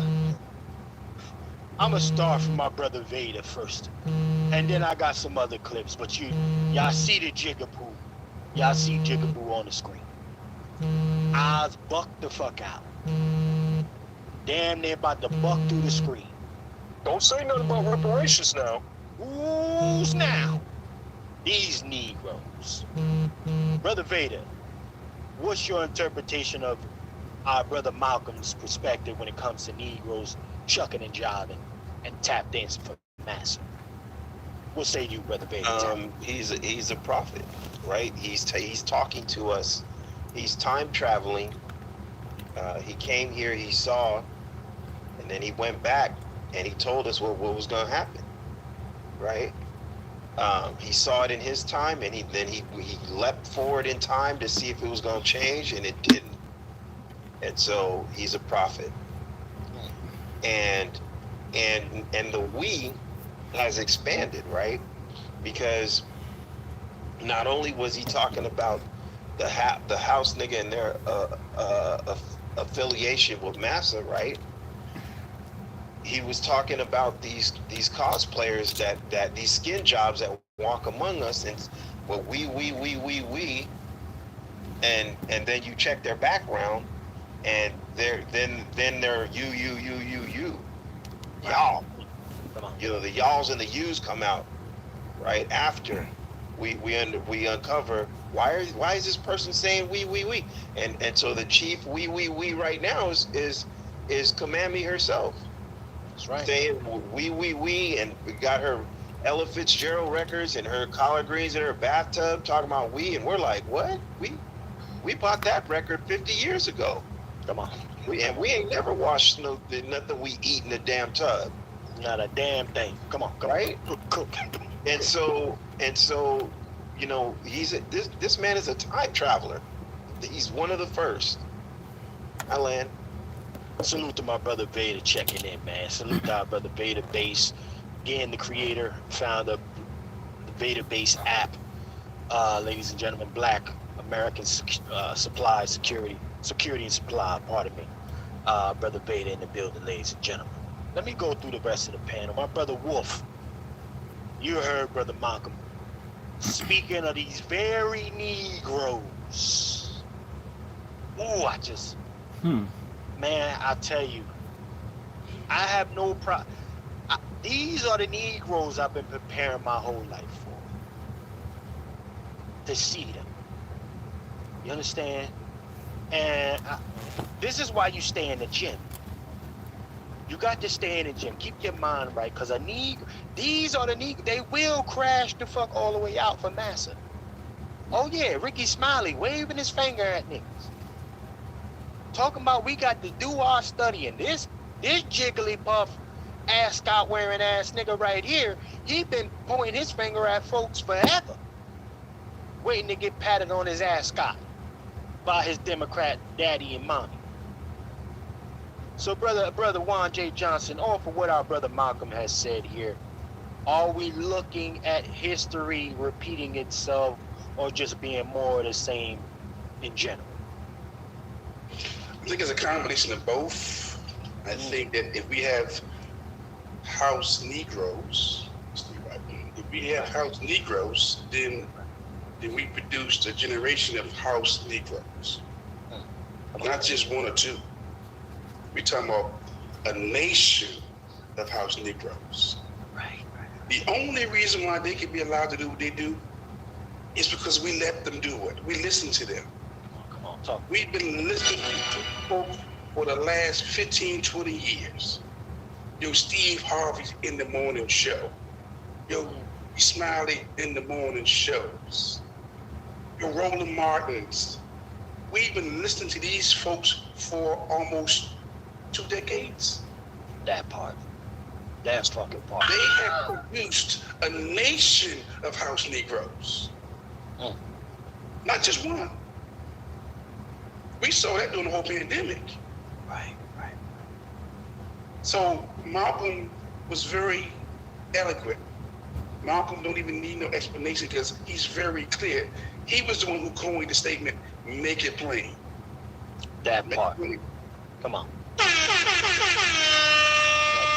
So, you know, I mean, I'm not surprised that the Democratic Party will bring up their shields like the Steve Harveys, the D.L. Hugleys, the Ricky Smileys, or anybody who's had a talk show over the last 10, 15 years.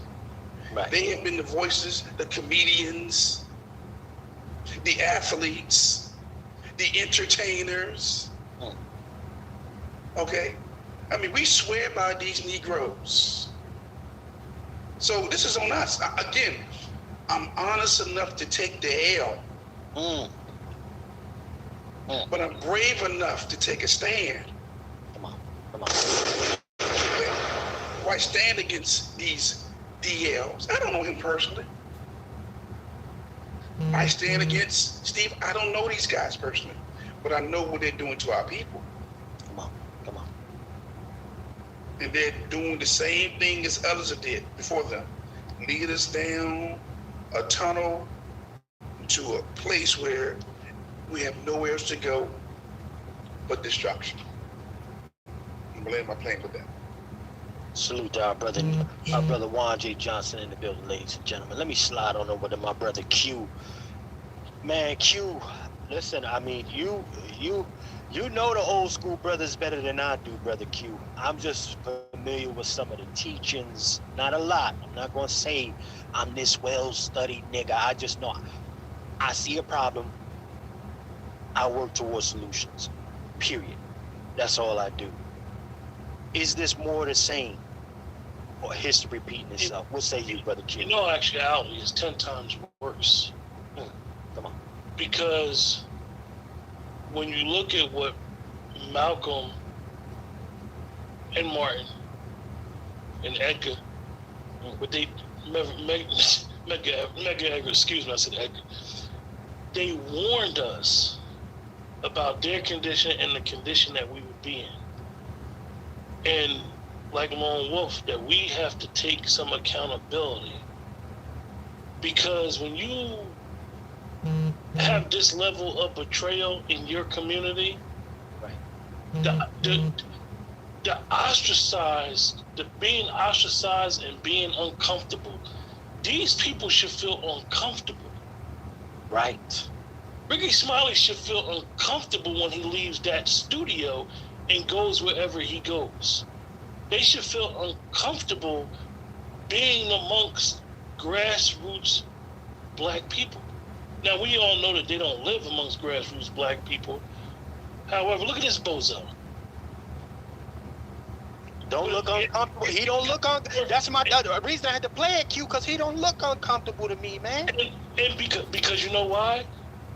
His whole spill is his closeness to whiteness. And black people are being put up as a ransom. These people don't care. These people don't care about what's going on in inner cities. They could care less. And they're willing to sell, they will sell their mother out to get close. And we, wherever they go to get their haircuts, wherever they go to get grocery shopping, when you see these type of individuals, you need to make them feel very uncomfortable. Because the reason why they're able to do this is because we've allowed it to happen. We've allowed it to become, like Lone Wolf said, they've been doing this stuff for 20 years. No, they've been doing this since we've been here. And it's time to punish such people. And by the way, as the white masses get angry, as Roman and them attack Trump and other people that white folk worship, they're going to collectively fuck us for this few that fuck us already.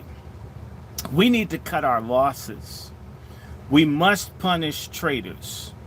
The day that Roland Martin gets hit by rotten fruit and eggs, it's the day that people begin thinking. You need to understand that these people live in a world where they assume black people forever going to be as backwards and stupid as they've kept us. Come on. Okay? They've deliberately not offered, look, who runs the educational systems where the black kids don't know how to read and write? The Deltas and the AKAs. Who run the universities that are mediocre where black kids really don't learn but go into debt?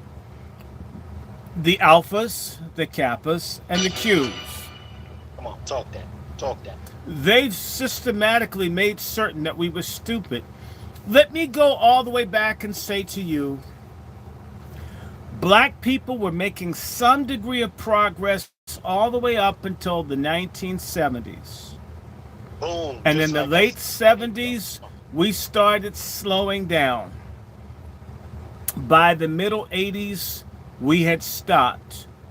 What happened between, say, 1977 or 1978 and 1988? Well, the Greeks came back in full force. Because when you had black power, when black was beautiful, that shit went out. They're the antithesis of black freedom. They're antithesis of black pride. They're the antithesis of black liberation. They're the antithesis of black reparations. They're enemies, they're traitors. And I'll tell you, the reason that we don't have a morality around traitors is who runs the churches? The Masons and the Greeks. Jeremiah Wright is Omega Psi Phi. You think he's super radical? No, he does gay marriages. I will tell anybody, one of the last times that Jeremiah Wright gave a sermon and he was in great health, you know what he called homophobia? He called homophobia a demon. That God delivered him from his dislike of sodomite living. God did it, says Jeremiah Wright. I was there, and I'll tell anybody, I shook his hand on the way out with my eyes like this. And when I got in my mother's Lincoln Town car, I says, Mom, you worked with gay people. Daddy worked with gay people. I've worked with gay people. All we've done is accepted people, but we told people the truth about the consequences. Why does he need to come to church and sanctify something that we know destroys people? Said, you know what? He did that in the church. God's going to strike him the next 2 weeks, 3 weeks. He's never going to recover from the sermon that he gave today. 2-3 weeks later, you know what happened? Jeremiah Wright had a massive stroke from which he has not fully recovered. That sermon was given in 2017 at Michigan Park Christian Church.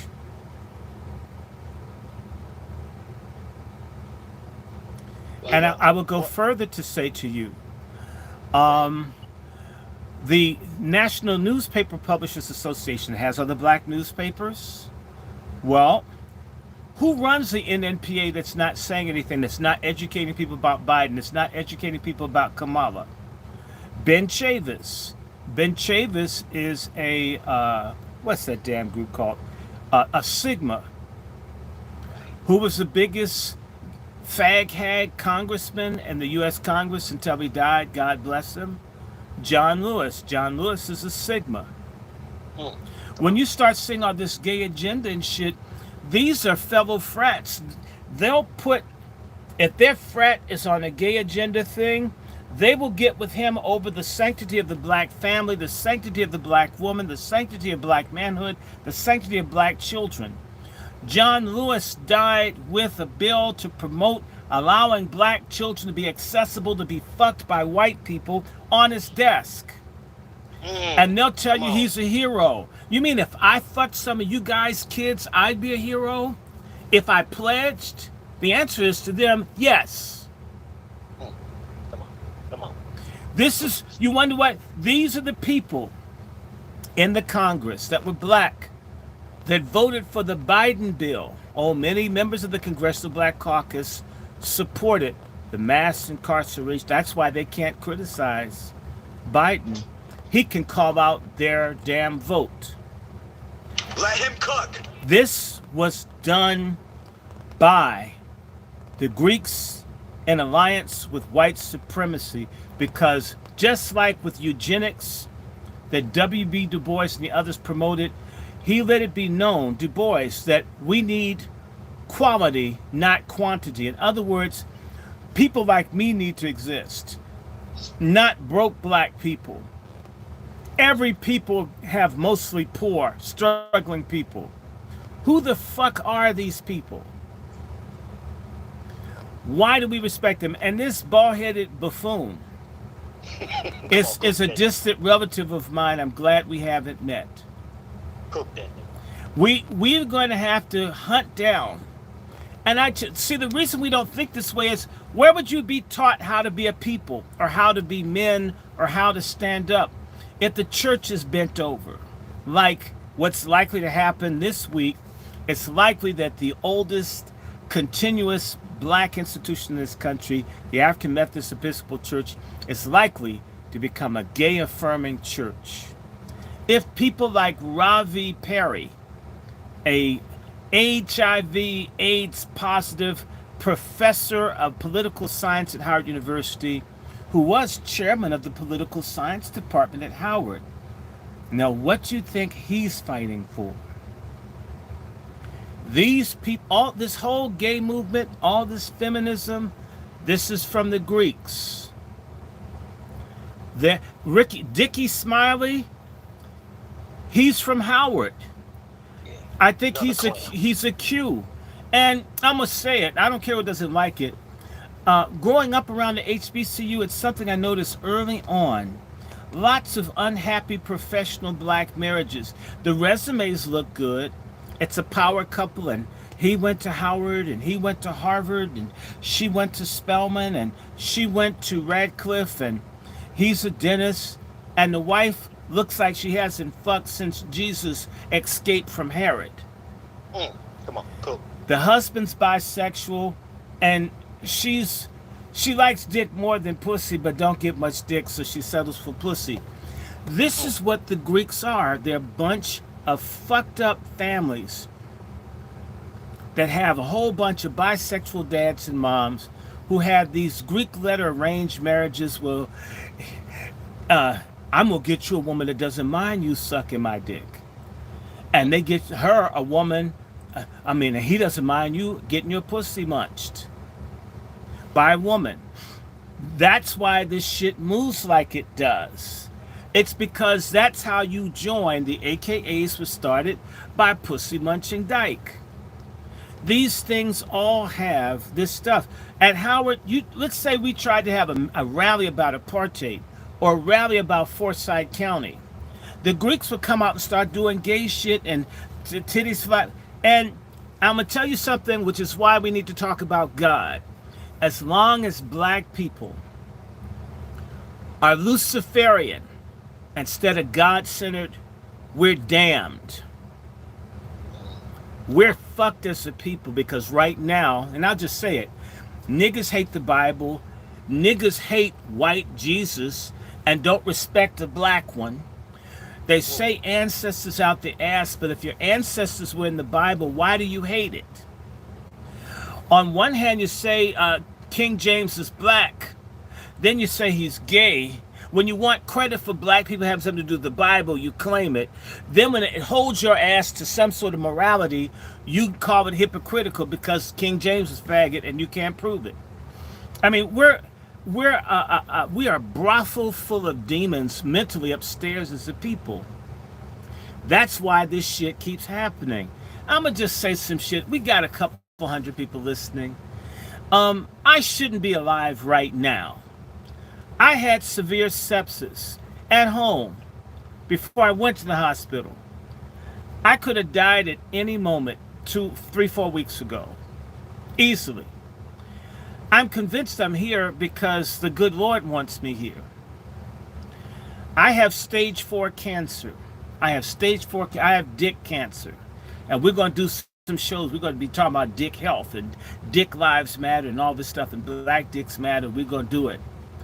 I've got stage 4 cancer. I got given bad blood 2.5 years ago, with blood, with drug-resistant bacteria that kills people with heart valve surgery, which I had. The doctors at Johns Hopkins Hospital, aka Henrietta Lacks U, are all freaked out that this deadly thing didn't do a damn thing to me in 2.5 years. This God shit is real. This hedonistic faggot, drugs, worship white people, and ignore God the Creator shit is death, and that's where we are. And we're going to have to decide to commit suicide as a group, or to live with God and be able to withstand all the people that want to fucking take us out. And it's one way or the other. I'm going to tell you something. In the Bible, the Hebrews always had righteous leaders and corrupt leaders. The corrupt leaders were always for sodomy, baby killing, feminism. They've always been for that. Where you have one, you've got all three. The righteous people were for God, family, land, freedom. That's the split we've got now. And if you're not with God, any of you listening, then you're for slavery, genocide, faggotry, baby killing, and masculinized women. It's one thing or it's the other. Facts. And so Roland Martin, who is a failure, and he's a Haitian failure, not even fully one of ours. Facts. We let and you need to understand something about the Greeks.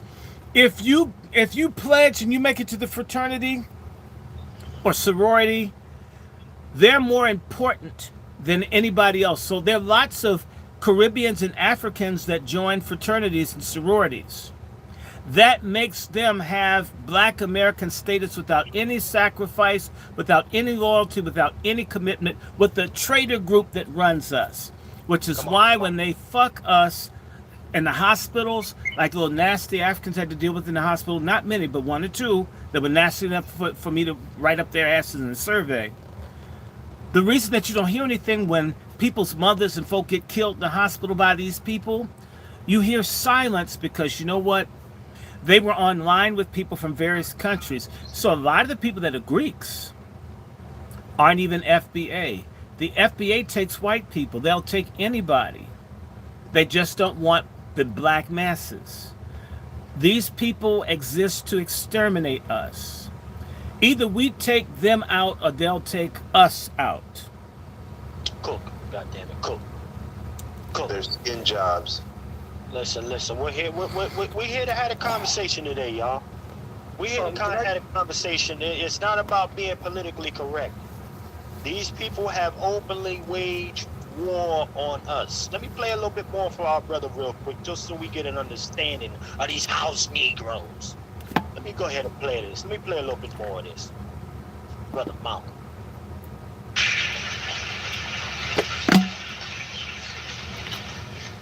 This modern house Negro loves his master. He wants to live near him. He'll pay 3 times as much as the house is worth just to live near his master. And then brag about, I'm the only Negro out here.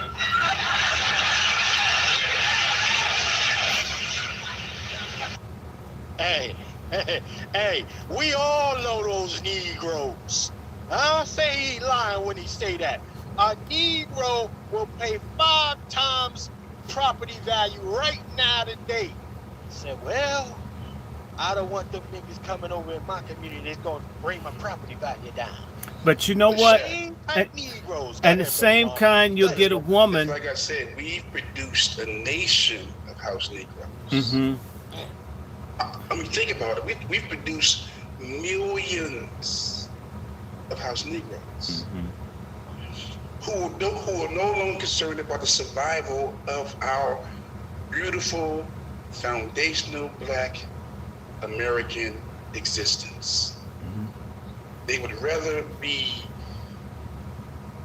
consumed by others. Right. They're in what we call what we have. And you're right, Dr. Short is right. We're going to have to correction. We have to draw the line in the sand and be ready.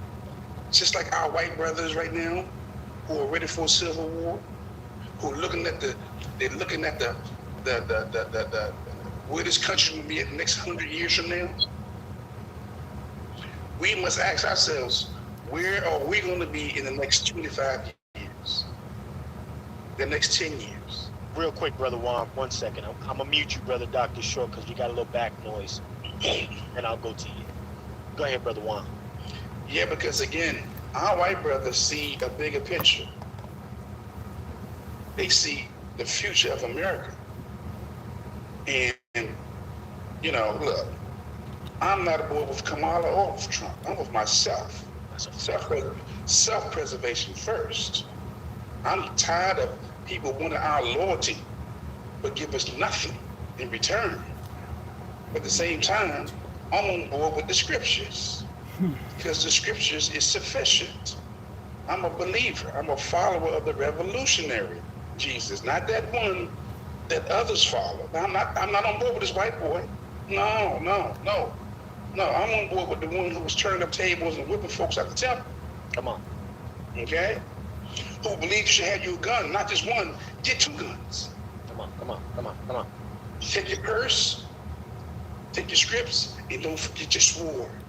I'm on board with that one. What my little thing here? With the sword. That's right. Okay? Because a lot of folks not going to get with you. Okay? I don't need a lot of folks to get with me. I just need the ones who believe that we can do better. We can have better. But we got to deal with these traitors that's walking among us with impunity, who's speaking on behalf of us because we've allowed them to have this voice. Malcolm was allowed today, and they had an audience with him. Do you think they would talk to Malcolm? You think Steve Harvey would say something to Malcolm? Not a damn thing. Come on. You think Ricky Smiley would go to Malcolm for some counsel and ask him, did I say the right things? Do you think D.L. Hughley will go to Malcolm with this foolishness? Miss me with this, man. We've gone from civil rights leaders to comedians, just like that. We've gone from civil, and I'm not even mentioning it. I said civil rights, not silver rights. Come on. Because the civil rights is Al Sharpton. Okay? To comedians. That's why I say the world look at us as a joke. Because we, again, think about what Kamala did with the sisters. Think about how she put Megan Thee Stallion up as a representation of black women. And the whole world saw it. Athletes, entertainers, comedians. And black women haven't even said a damn thing in their own defense. Come on. The silence of black women speaks about the betrayal of their own collective. Let's keep it 100. Well, you know what? We know that there are sisters, some sisters, just not enough of our sisters. Okay, I'll say some. But wait a minute. Wait a minute. Let's stop here. Go ahead. Come on. Now this is the issue here. Come on. What's the saying in our community because some black men are bad? Is that black men ain't shit. And it's across the board, it's collective. Go there. It seems as if the only way we're going to be able to get a lot of black women to become their consciousness triggered to say most black women aren't shit. If they let this happen, see, and this is why I don't like that bastard Michael Eric Dyson. We keep calling people queen. I think we need to bring the B word back. It's not used enough. And it needs to be appropriate at who we're calling one and why. Many of the bitches are men, but some of these bitches are women. And we're the only men in the world that do not discipline black women. We're the only men that don't discipline our women. We're the only men that don't call women out, that don't correct women. And this is a problem. And yes, someone's going to lead. And somebody's got to follow. And I noticed this shit. Oh yeah, we got to get behind the black. You never see white men or any other group of men run to get behind female leadership anywhere in the world. Facts. And a lot of black men consider this how advanced they are. No, you're a faggonist. You're a faggot in your mind. You may like a woman's private part, but you don't like the man part you're supposed to be in your damn brain. Come on. Okay, cool. There's a problem with that. And I noticed this the first time when I was in elementary school. Whenever there would be a class selection or a vote, typically it was a black male that would nominate a black female to be the leader. You rarely saw a black male get behind another black male and say he should be the leader. The black females voted as a block. This is what I saw. And the black males would be, well, they wanted to be cool with the girls because they want some pussy. They're going to vote for the female for pussy. They're not going to deal with whether the person's good or not. This is how black men are. And as long as black men are as stupid as stray dogs in heat in the alley, come on, talk. Where it's busting that nut here and now, and they're fatalistic, I may never get another chance to get my dick greased. Damn the future. Which is how black men think. That's not heterosexuality. That's suicidality. Cool. Genuine heterosexuality has a vision of a legacy. Family, patrimony, husbandry, offspring, destiny. It's not, oh man, I gotta I'm about to explode and I don't care. Because in reality, the same men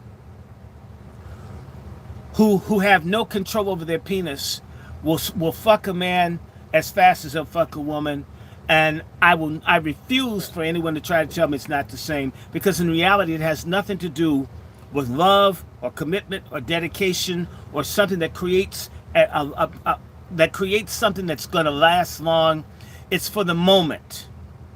And that's why a lot of these young kids that came up without any structure, girls and boys, flip back and forth between male and female. They're gay, they're man one woman minute, a woman the next. I'm gay, I'm bi, well, I'm non-binary. Whatever it is, it fucking strokes me. That non-binary is a word, but non-binary has been here a long time. Actually, binary means there's two and there are rules.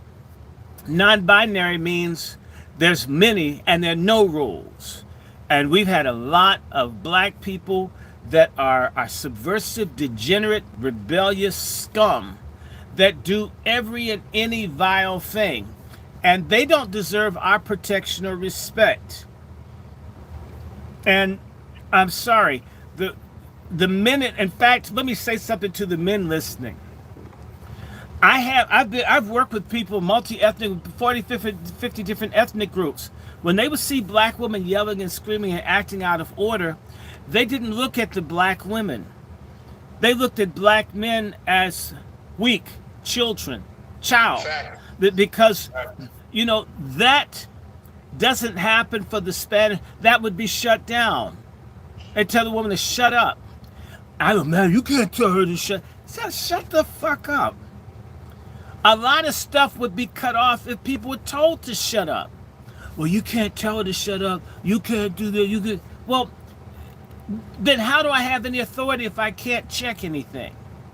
Well, you have to use psychology. This is what these little bitch administrative women in the school would say. Now, they would be all kind of shitty towards male teachers, can't control these unruly bastards or these whores who lay up with everybody.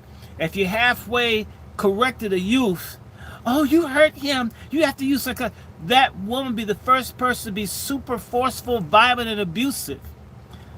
It's okay if women tell people to shut up. It's okay if women put their, but don't you, especially as a righteous man, do anything. Same way a woman will get with a man that will kick the shit out of her every day if he's abusive. But if he's righteous, he can't ask her to do stuff, and it's a challenge. You won't dare use, and I'm not encouraging force or violence. I'm saying the respect should be there where we just talk to each other, but that respect isn't there. And the answer isn't violence.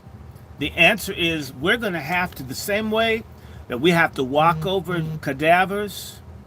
We're going to have to take our young men and maybe some of our women to other cultures and marry them off to people that want to form families. Because the rot of the ones who do not want to be wives or husbands is too many. And so hold on, gentlemen. Hold on. I have my brother Vader. My brother Vader been waiting in the wings real quick, and then we got to swing the queue. We got to get these brothers back in the conversation. Brother Vader, what's on your mind, brother? Talk to me about this, man. It's debacle here. Come talk to me. I'm just listening to everyone with their submissions, and if you play the two videos that you did back to back, you know, Martin and Malcolm, right? And I don't mean to be disrespectful, so I'll say Dr. Martin and that's right. Yes, sir. And our prophet, Brother Malcolm. If you play them back to back, one person clearly defines the mission, and the other clearly tells you what the mission obstacles are going to be. And so for having a blueprint for what we're supposed to do and how we're supposed to get it done for decades and then not accomplishing that, we gotta look at ourselves and realize that we didn't do what we were supposed to do. We had everything that we needed, and so from this point forward, we gotta execute the way we're supposed to. So I'm just gonna land on that. Hey, Chef, I just have to add this. People need to remember that the black leadership that would have done what Brother Vader's talking about, they were all destroyed by the Boule. The Boule had agents on site to watch Martin Luther King be shot. That's Jesse Jackson and Billy Kyles. The Boule signed off on Medgar Evers' assassination. The Boule was aware, and the Boule helped spy on Malcolm X. People need to understand that the Boule cooperated with the murder of civil rights workers in Mississippi. These people have gotten black people killed. The Boule conspired against Robert Williams, the guy who wrote the book Negroes with Guns. These people have actively worked with people to assassinate the true leaders in our community. See, only a small percentage of any population is leadership. I mean, this is a problem that I have with black people. We actually have internalized this white saying that a nigger's a nigger. It's not so. They're geniuses and they're mediocres. They're banals and they're pathetics. Right. You're not going to meet somebody like Lone Wolf out of 10,000 people. Just because he's black doesn't mean he's just like George Floyd. We have such disrespect for ourselves when we see a black person that's genius or talented. We take it as, well, yeah, he's black. Instead of, man, that's a genius guy. I absolutely need to connect to him. Do you get where I'm coming from? And it's like meeting a brother Negro. You can see Negro's genius. Rough around the edges is genius. I'm going to take time to talk to him. I'm not going to say, okay, well, he reads a lot of books.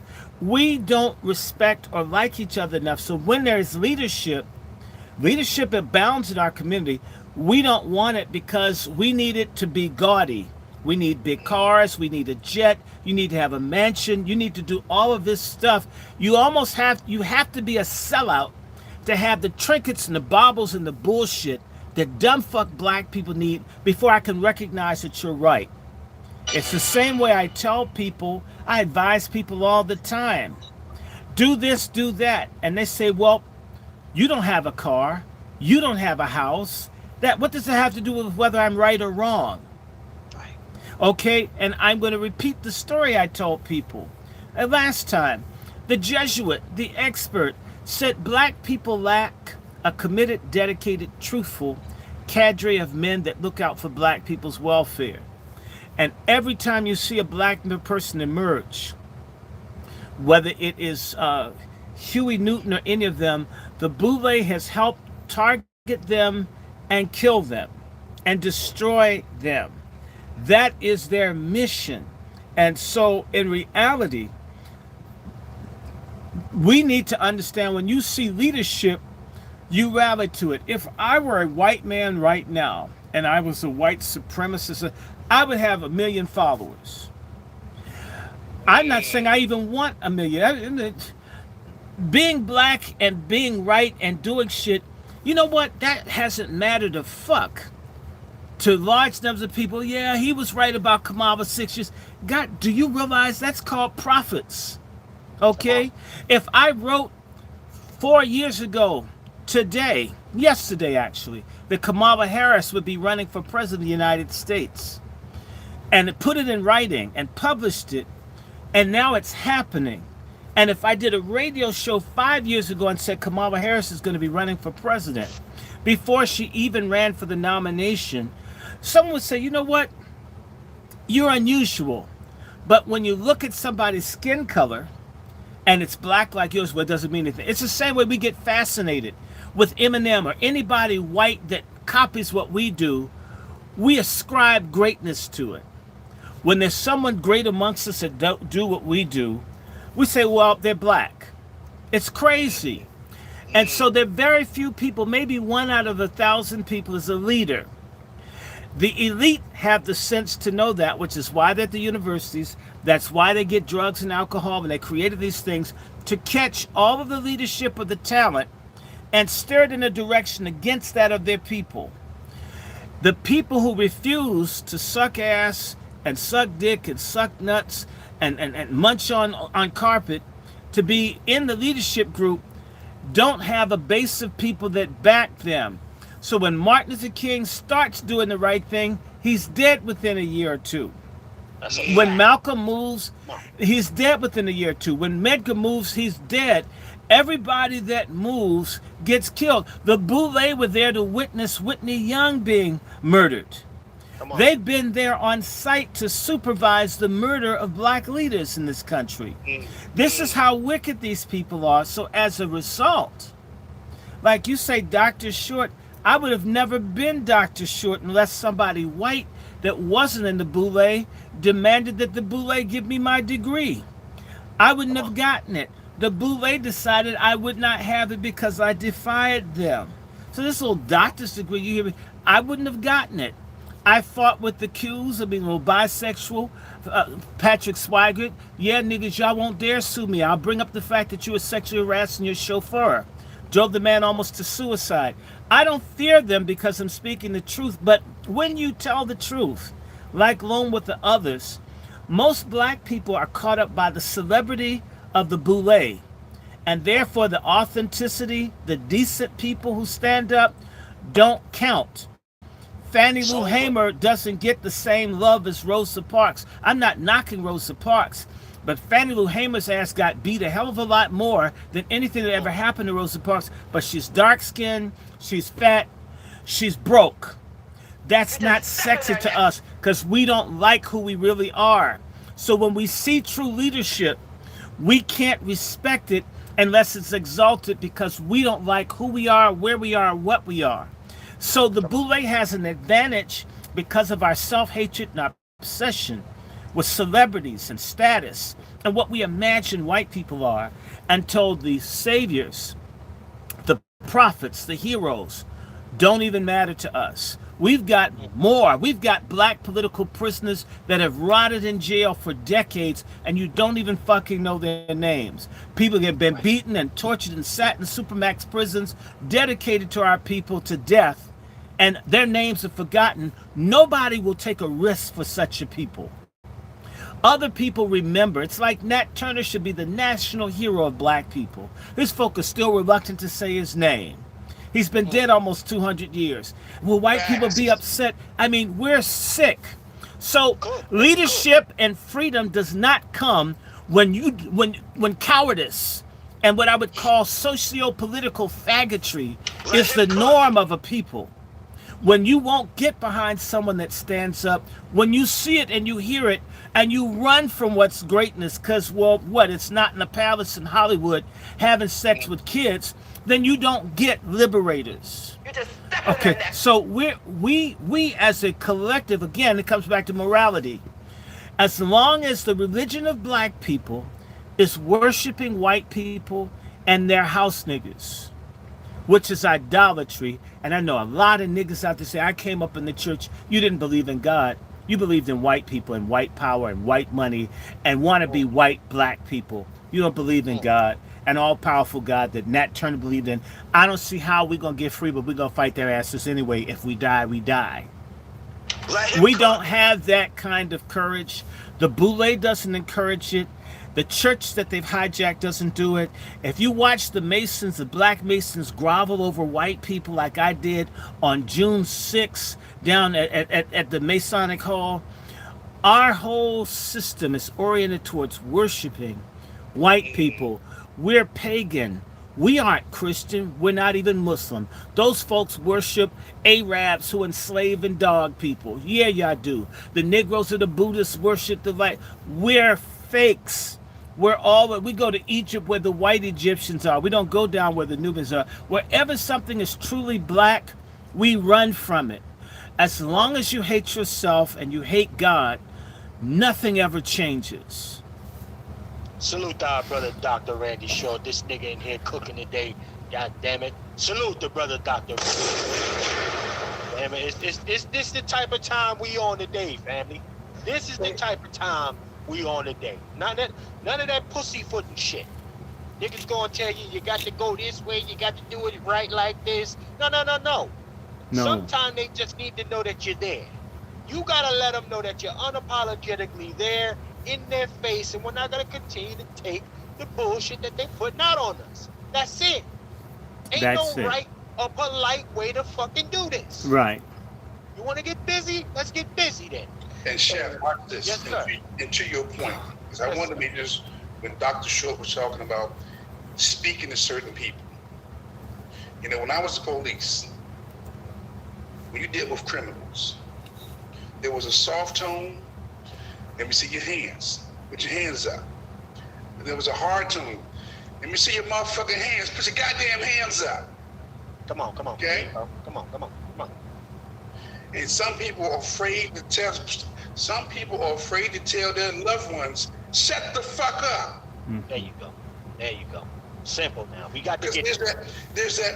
Come on, baby, just chill. It's not time for that. But it's that. Shut the fuck up. Shut the fuck up. Exactly. Come on, Wolf. Let me see your goddamn hands on. Let me see your hands. We've been pussying and pacifying folks for too long. We talk about the survival of a species, family. That's why you're seeing Lone with fire behind you. That's right. Becoming the thing that I want to see. So it's time to stop pussyfooting with these folks, call them out, and then tell them to shut the fuck up. Say it. Ain't no right. Come on, Wolf. Come on now. Hey, when this shit hits the fan, okay? Because it is. Shit gonna hit the fan. That's right. You're gonna be looking for somebody like me to tell you to shut the fuck up and take that post. There you go. Cool. Shut the fuck up and take that assignment. Let him cook. And Lone Wolf, they do shut the fuck up at work and in the army, and whenever they hear it from a white male voice, they do it. We must instill a fear and a respect. As it says in Machiavelli, it's better to be feared than loved. In fact, but our community in particular, the black man's always striving to be loved, like the world's gonna run out of pussy. It's okay if some people hate you. They're gonna hate you no matter what you do if you're black anyway. So why not be feared since you can't help being hated? Come on. What's wrong? Yeah. Hold on. They live for the applause of men. Yeah. They live for the applause of men. Yeah, you understand? They live for the fucking applause of men. And when they finish with you, like every tool worker, he breaks it. Or a condom. You roll it off and throw it into the gutter. Like a hoe. Come on. Yeah, sure. Yeah. Listen, real quick. Pause, gentlemen. Ladies and gentlemen, if you're fucking with the cook up this afternoon, show some likes, some saute pans, some ones in the chat. Put some respect on what we coming with here today. And Chef C, it's time to do a commercial for Pat Talk, for the Patriarch Summit. Look, guys, I'm going to just say this because things are going differently, and it's basically my fault, but I will repeat it so you're clear. We need about $1,000 to really retire all the debts we've run up to do this Patriarch Summit. I would have liked to have been well. I would have liked to have not had severe sepsis.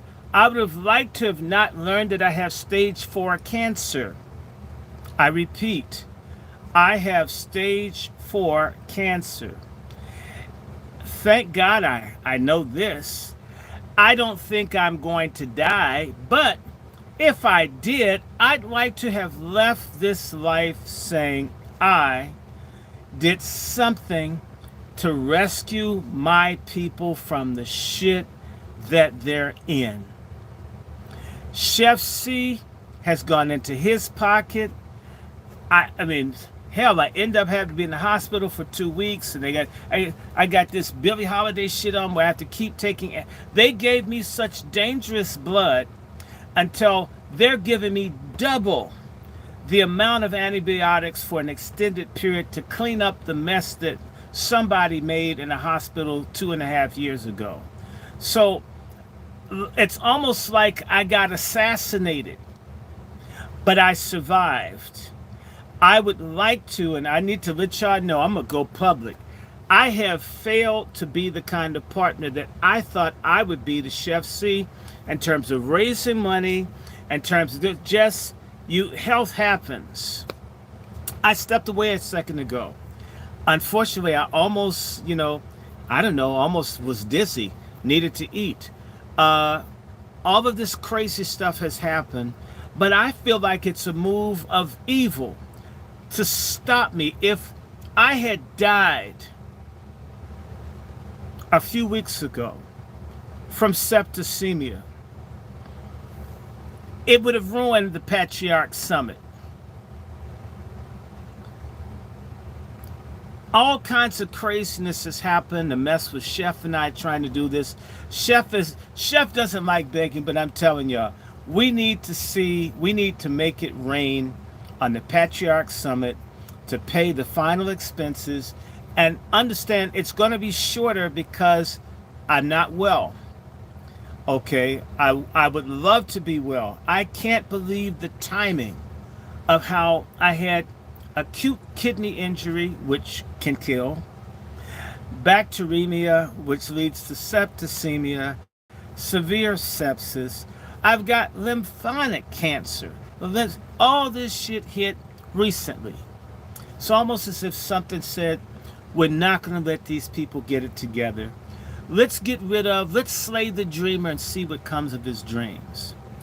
Look, we're not out trying to lay on the beach with white girls in Brazil. We're trying to get something moving for black men and women and youth. We can't do it alone. And this is part of the problem we have. When it takes a critical mass. Nat Turner needed a critical mass. Dr. King, everybody needs. Malcolm was meeting in the Audubon trying to get a critical mass. Because you can't do it. You can have all the answers to what faces black people, the ability to do it, but if you don't have a critical mass of people, it won't happen. We're trying to get a critical mass. When Sister JD is being bothered in her apartment, when my friend is run off her job because she's helping young black men in the DC jail, and people come to me, I try to find a mass of people, work with me. We can come up with the strategy to kick them in the ass. Normally, thank God for Lone Wolf, normally can't find another person. I have these conversations with black men all over the country. Do you have anybody to work with? And they say, no, I can't find them. This is why I talk so harshly against what I call brotherfucker and fagonist black men.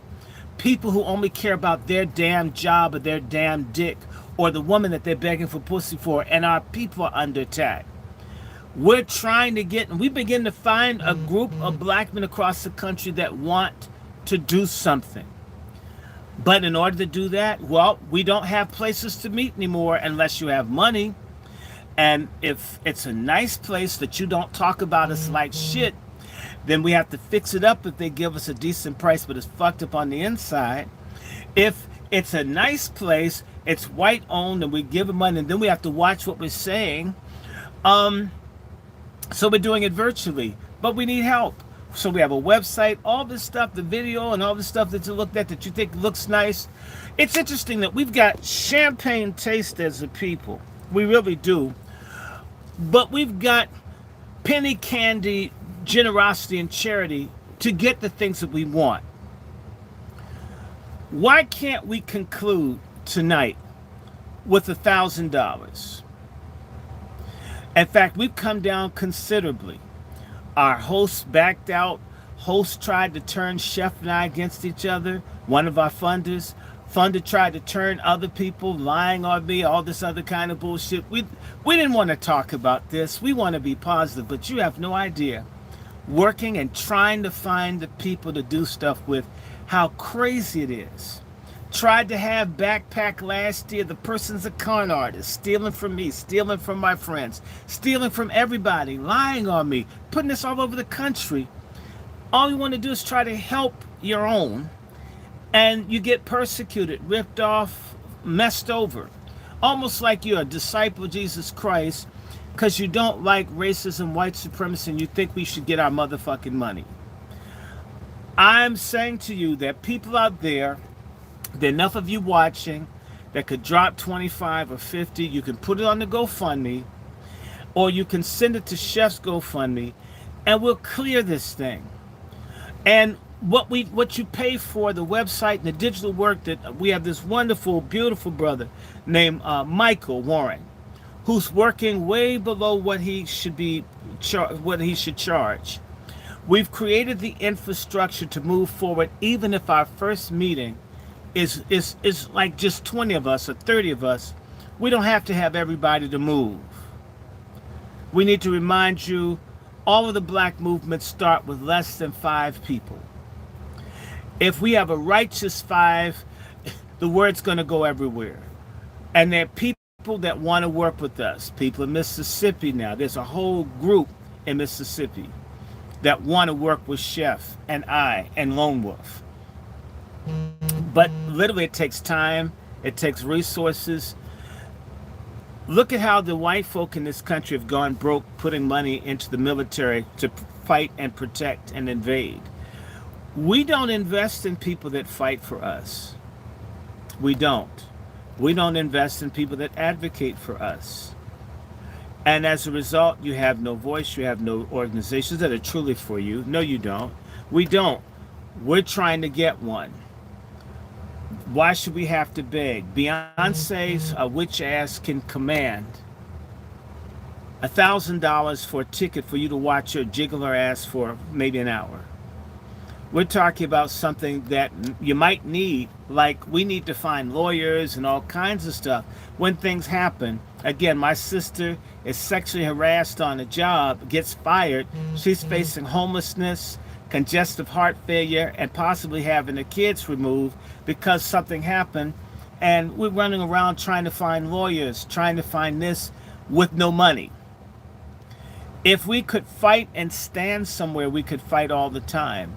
The whole civil rights movement came out of the fact that people used to give and used to support lawyers and other people, black business people, even if it was quietly, you know. So yes, I need some damn money. I need to be able to make certain that Chef C doesn't go broke in this slow ass season spending his money. And right now I have to keep buying shit because I don't want them to radiate my ass, and I don't want to take female hormones and hormone therapy. Then I'll be growing titties and shit, and y'all be wondering if I'm going to be a trans. So I'm buying all kinds of herbs and shit. It's expensive. But I don't want them to kill me or toxify my body any worse than what it already is. So I'm being real. Most people, if they were dealing with the cancer stage 4, would be panicked and frustrated and all that. I'm not. I've had, like, in the last, all this death shit, people wanted to kill me in the hospital. I've been dealing with death for a lifetime, and as long as we're living, as the scripture says, yea, though I walk through the valley of the shadow of death. Life is nothing but a walk through the shadow of death, because everybody's going to die. So I'm not trying to be morbid. But for all of you that follow, y'all should dig deep and help us retire this debt, so we can begin to work on the WASI Summit. We're in this to win it. And I want to say has given, give some more. We're moving forward. Show me another place where you can get so many black men that are not trying to clap their ass to talk about issues on a regular basis. And we got a lot more.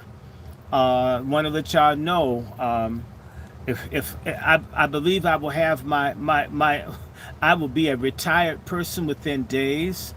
I will have an ability to greatly improve the presentation of what I'm doing, but it always takes money. I know how Negroes want Hollywood production, but we're the ones that gave the capital for the white folks to have all the shine and all of the sparkle, and we didn't do it for self. So you got to start somewhere. I absolutely want your help for us to build our own house. We give time, and we need resources. And by the way, I'm encouraged when I see people give, because at least let us know someone appreciates it.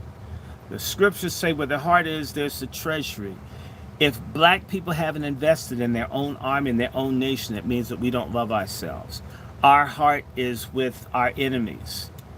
If you're not like that, can't keep Malcolm from getting shot, can't bring Dr. King off the balcony, can't help Mark Clark or Fred Hampton, but you can help Chef C, who's been carrying this all the while, been in the hospital, hasn't said anything to me. Chef C is a real jewel. And I'm speaking because I'm like, damn, I'm failing. I got this great brother, and damn, I got sick. And every time I said, I'm going to get better, I'm going to get better, I was telling Chef C, I'm going to be up, Chef C, I'm coming, Chef C. And every time it's more and more bad news from the doctors. And my hospital bed, I felt like fighting. And I don't give a damn about stage 4 cancer or stage 2 cancer for the other one. I don't give a damn. I want my motherfucking money. I want freedom. I want unity. I want solidarity. And I don't mind dying. That doesn't bug me one bit. I can jump into my grave feeling good I did what I could do. I feel like I could do a lot more. I need your help. The Patriarch Summit is up. It's patriarchsummit.com. You can send it straight there, but make it rain. Chef has been taking time away from his business to do this. I need your help. I don't want Chef C let down. These are younger brothers working with the old ass, almost boomer, but I'm an Xer, working to help an old broke ass white haired nigga like me try to do something. And that's Negro too. As broke as his ass is, be sending me his book money, checking on me. I appreciate the brotherhood. Same thing from Brother Juan, Brother Twizzle. This is the beginning of more than what it seems. I can say this to you. There are a whole lot of niggas, they just talk. They're making money and they're talking. They're not talking about organizing, they're not talking about movement. They're talking about their own business. And a lot of what they do is good. I'm not going to criticize. We're talking about doing something and more than that. So the brothers in Mississippi who reached out, who sent me books that want to work with, people are beginning to hear about it. Our people have been let down and disappointed so many times until they're reticent and reluctant to reach out because they can't tell who's fake and who's real. I'm real, okay? And if I told you I have dick cancer, believe your ass I have it. If I told you that I could have been dead, it's real. I'm fortunate to be here.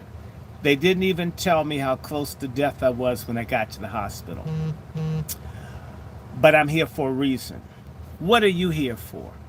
Is this entertainment, or are you serious about doing something? And it doesn't take everybody. There's one person out there that could just take care of $1,000. And we're not even asking for one person to do it. But we've got 48, we got 88 people, and he's got some. I've got almost 100 people watching. Everybody could give 10, or everybody could give whatever, 15, and we'd have something left over. You don't have to travel. All you have to do is plug in. It's all been provided.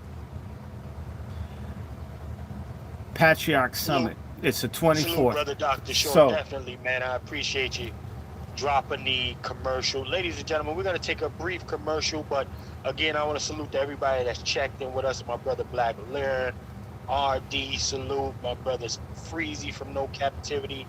If I miss you, my sister Star, we got Clever in here. If I miss you, drop your name in here. I'll put some more and by the way, we've got to thank our moderators, Sister Star, absolutely, Sister Quiet Scales, Sister JD, Sister Miriam. In fact, you know what? I'm going to say this to the black men listening. I mean, it's going to be, I pity the fact that I've got to say this to you. But I know that when we start working on working with the women, they're going to put the brothers to shame. And I don't want competition between men and women. But why is it, black men, that it's so much easier to get black women to mobilize than it is black men? Why do we run away from greatness? Why is it when there's a problem, if you've ever had a job, you couldn't get a committee of black men to stand up, yet the illegals come in and they rock and take over and the country can't even speak the language? Why are we such fags? You know, you get drag queens that fight harder for deviance than black men who are straight fight for the survival of their species. Why are we like this? Well, I'll tell you what, Brother Dr. Short, you know, what we're looking for, the kind of justice that our community requires is a proprietary position that we, black American men, have to stand on to the end. But let's take a brief commercial break. That's my position. And then we're going to play that clip from Ricky Smiley, because, yeah. You mean Dickie Smiley. We'll Hey, Brother Chef, I wanted to touch upon. I sent you some stuff in the email about Huey P. You know, Huey P was a part of the D9, and on top of that, I got it broken down to his frat, COINTELPRO. I definitely wanted to touch upon that lightly, and I sent you some more information to solidify that talking point as well. Copy. All right, we'll touch on that when we get back from the commercial. 370 plus in the building. Make sure y'all like, sharing, and subscribe, and salute to everybody that's checked in with us right now. We'll be right back after this commercial. Keep it locked, family. We have to begin to groom leadership, and we also have to get rid of old school, old black folk who don't want anyone else. The boomer generation can't die off fast enough for me, a lot of them, because they haven't let the X generation take root. The struggle will now be bastardized. On August 24th, 2024, we are launching the Triflin Summit. You must be there. We are going to save ourselves, our manhood, our womanhood, our children, our community. We need the few that will do. Why not you? You want a few good men and a few good women to join forces. It's the Patriarch Summit. Check our GoFundMe link. Thank you.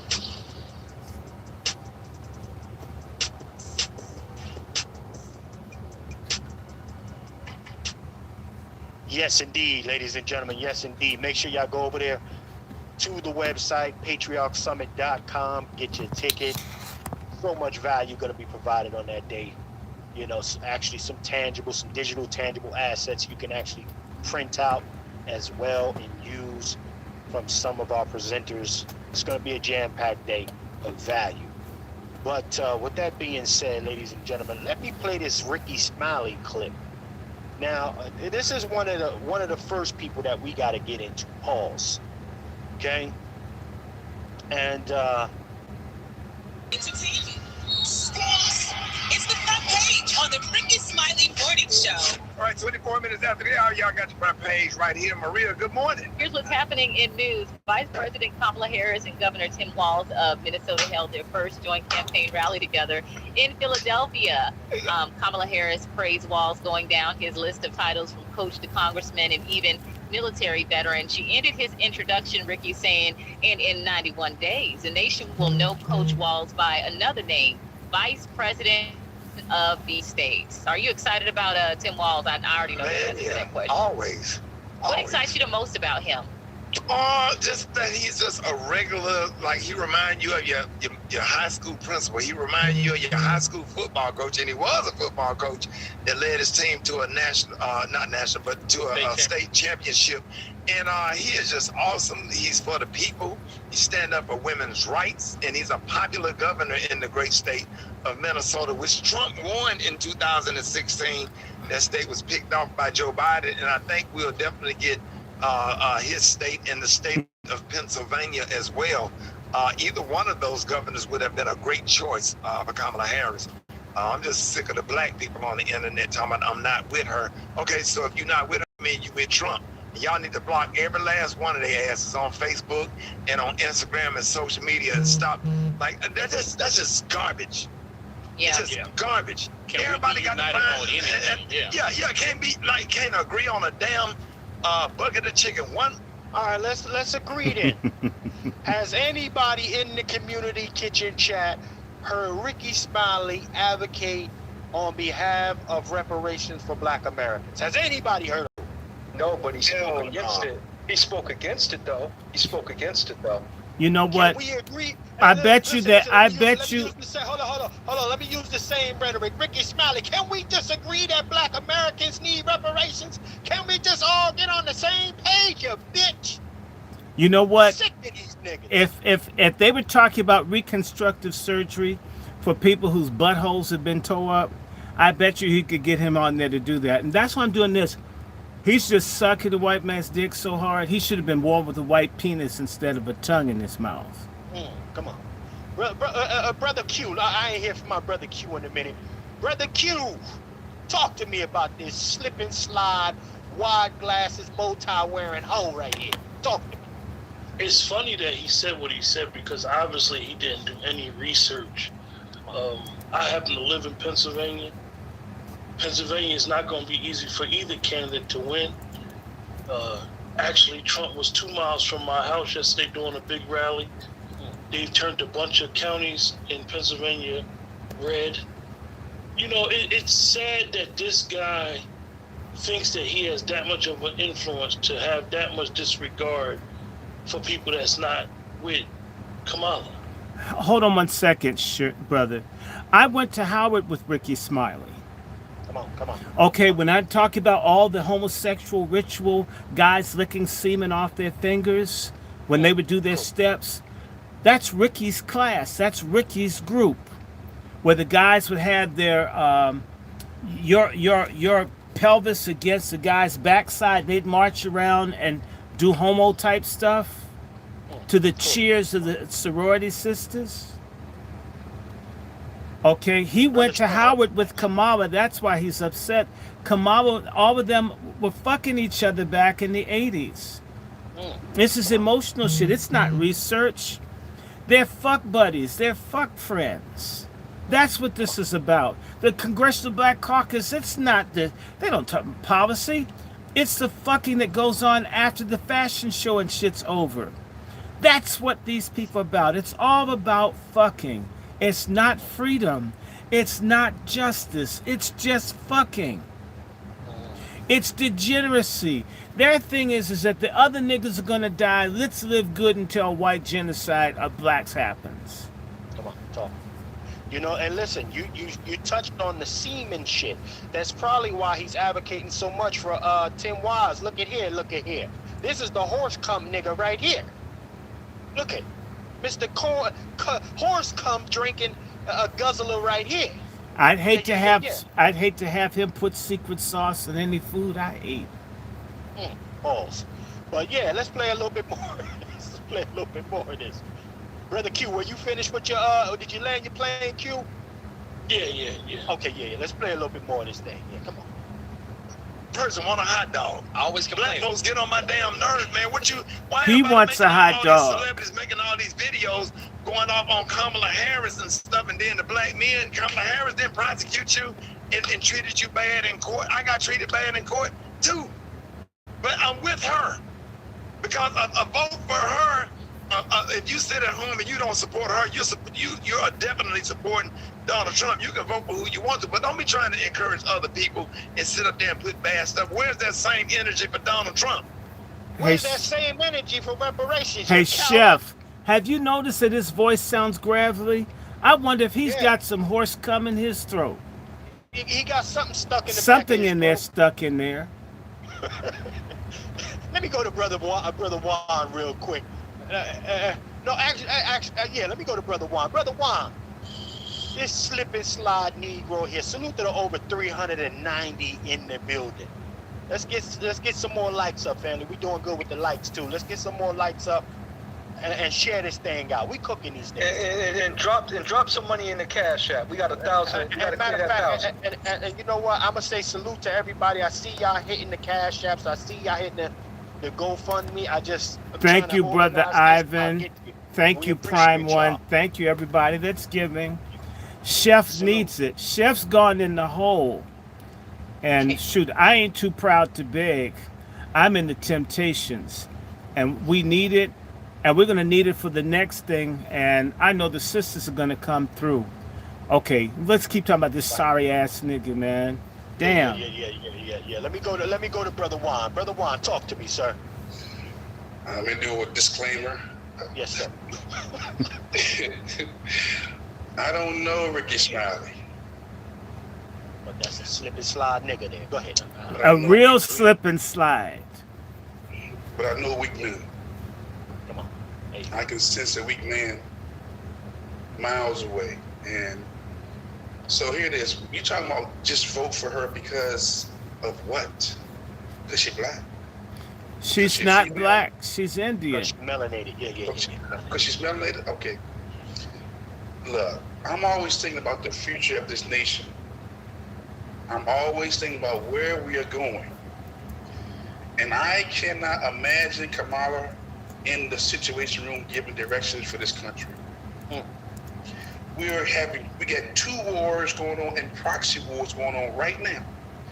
And you're going to tell me that you feel comfortable with Kamala Harris giving instructions on the survival of this nation? And what's that Donald J. Trump is the worst person when he's already been at the helm for 4 years? That's right.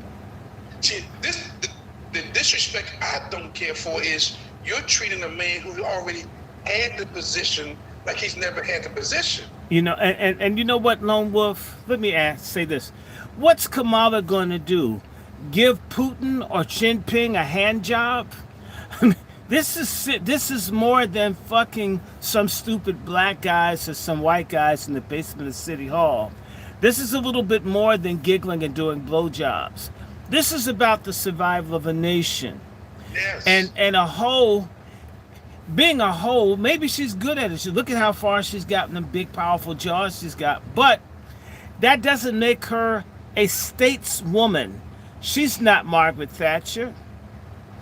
In fact, frankly, I think Megan Thee Stallion is smarter than she is. I had a call from Tanzania today, and the guy that I know, I went to Howard with, had a buddy who worked for Kamala Harris when she was district attorney. And he said that Kamala Harris was such a dishonest person, she hated for people to look her in the eye.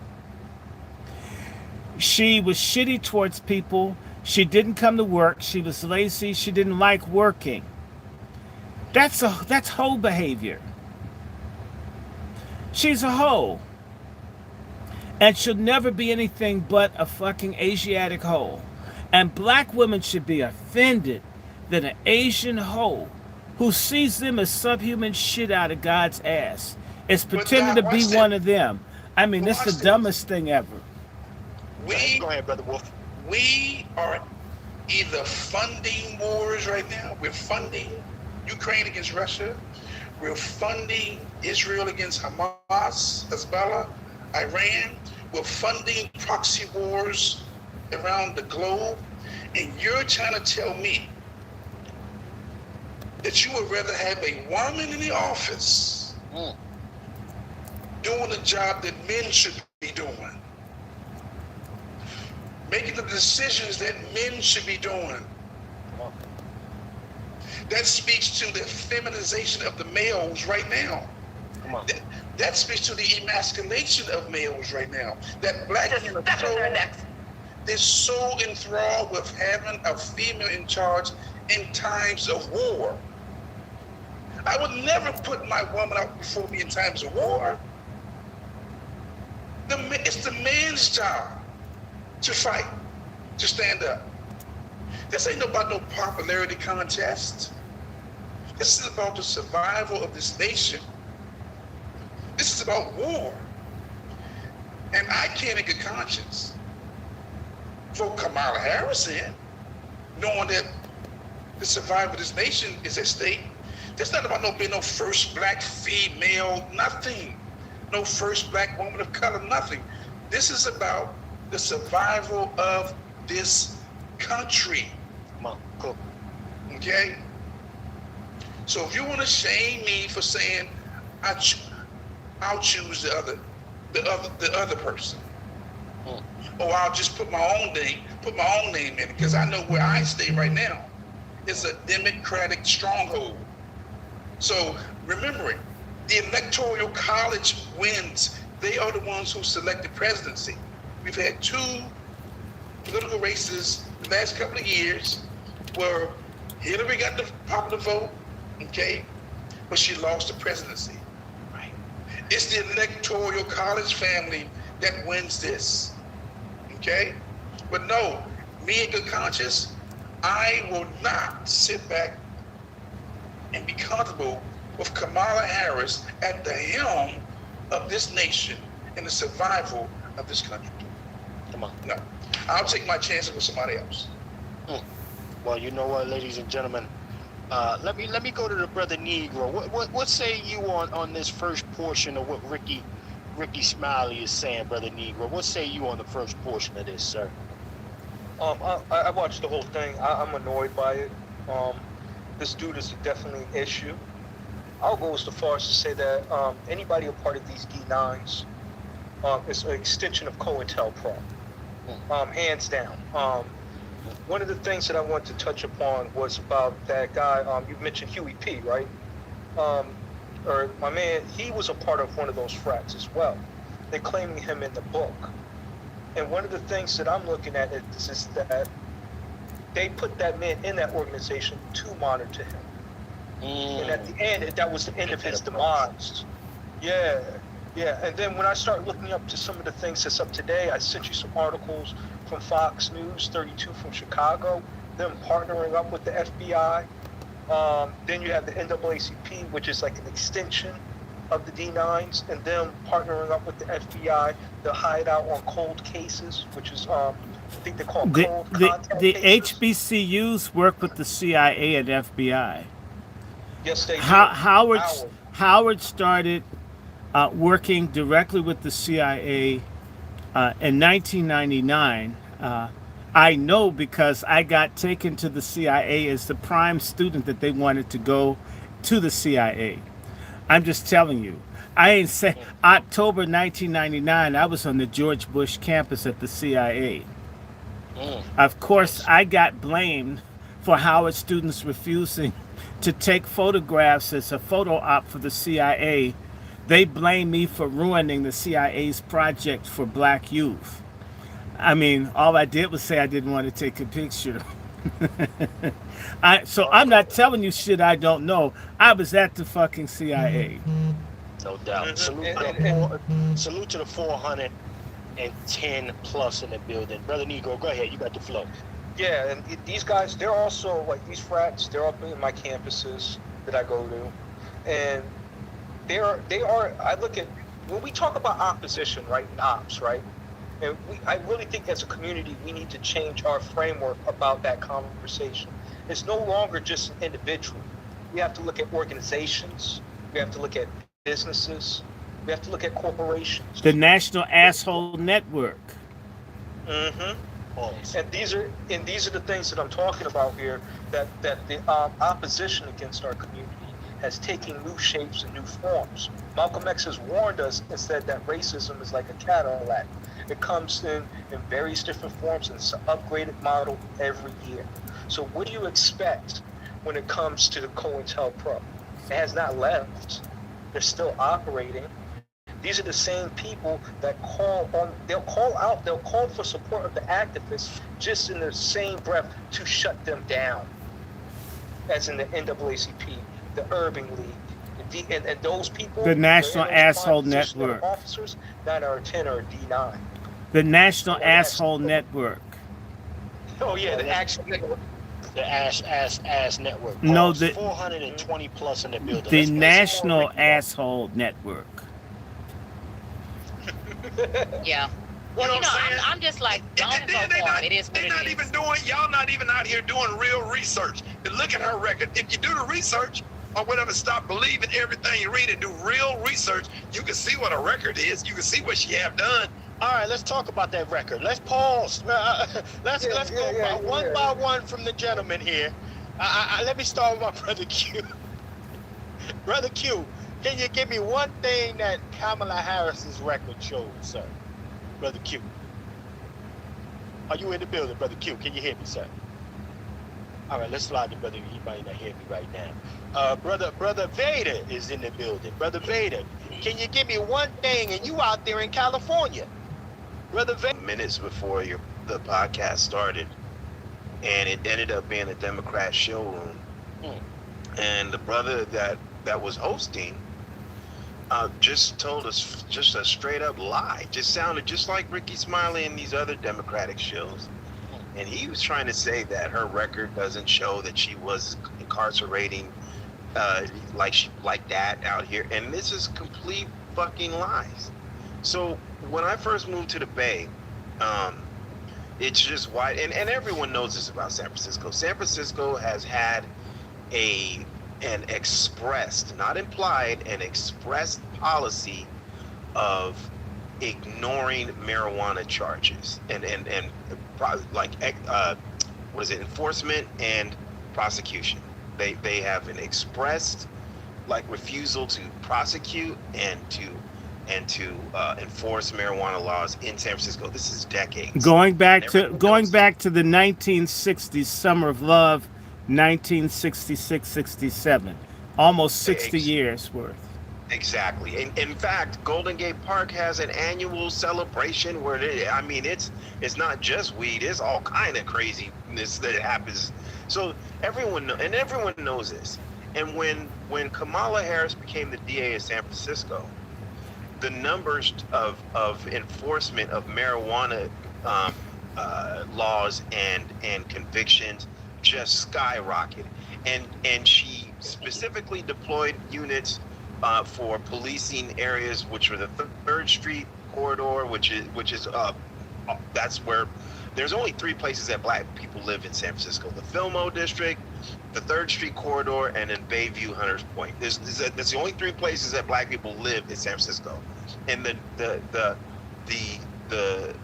convictions, the policing, all that shit just skyrocketed in those 3 neighborhoods when she became the DA. Okay, so and that's her record. And can't nobody lie about this shit, right? It's fucking plain as day. So that's her record as it stands out there that most people don't know about. So I land on that. Cook her ass. Cook her the fuck up out the way. Brother Wolf, yeah. Brother Wolf, let's continue with this record, this record that we don't read. Niggas ain't smart. They're not doing research.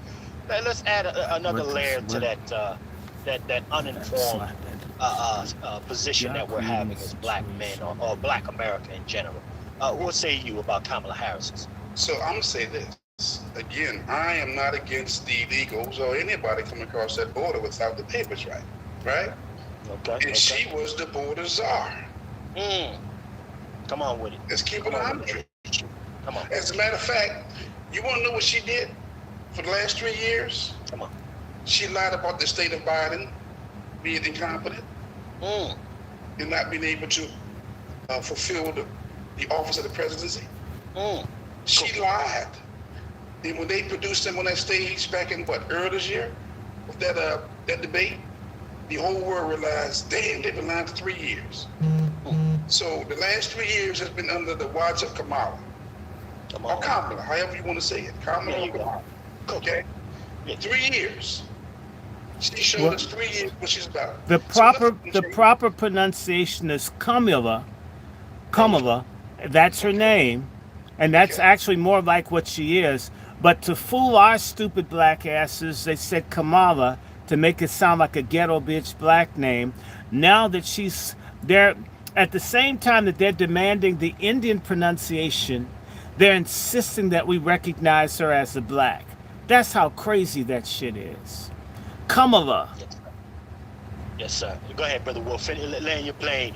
Finish the rest of that cook-up. You know, if anybody's wondering what her policy is, she was on the same ticket with Biden. That's the policy.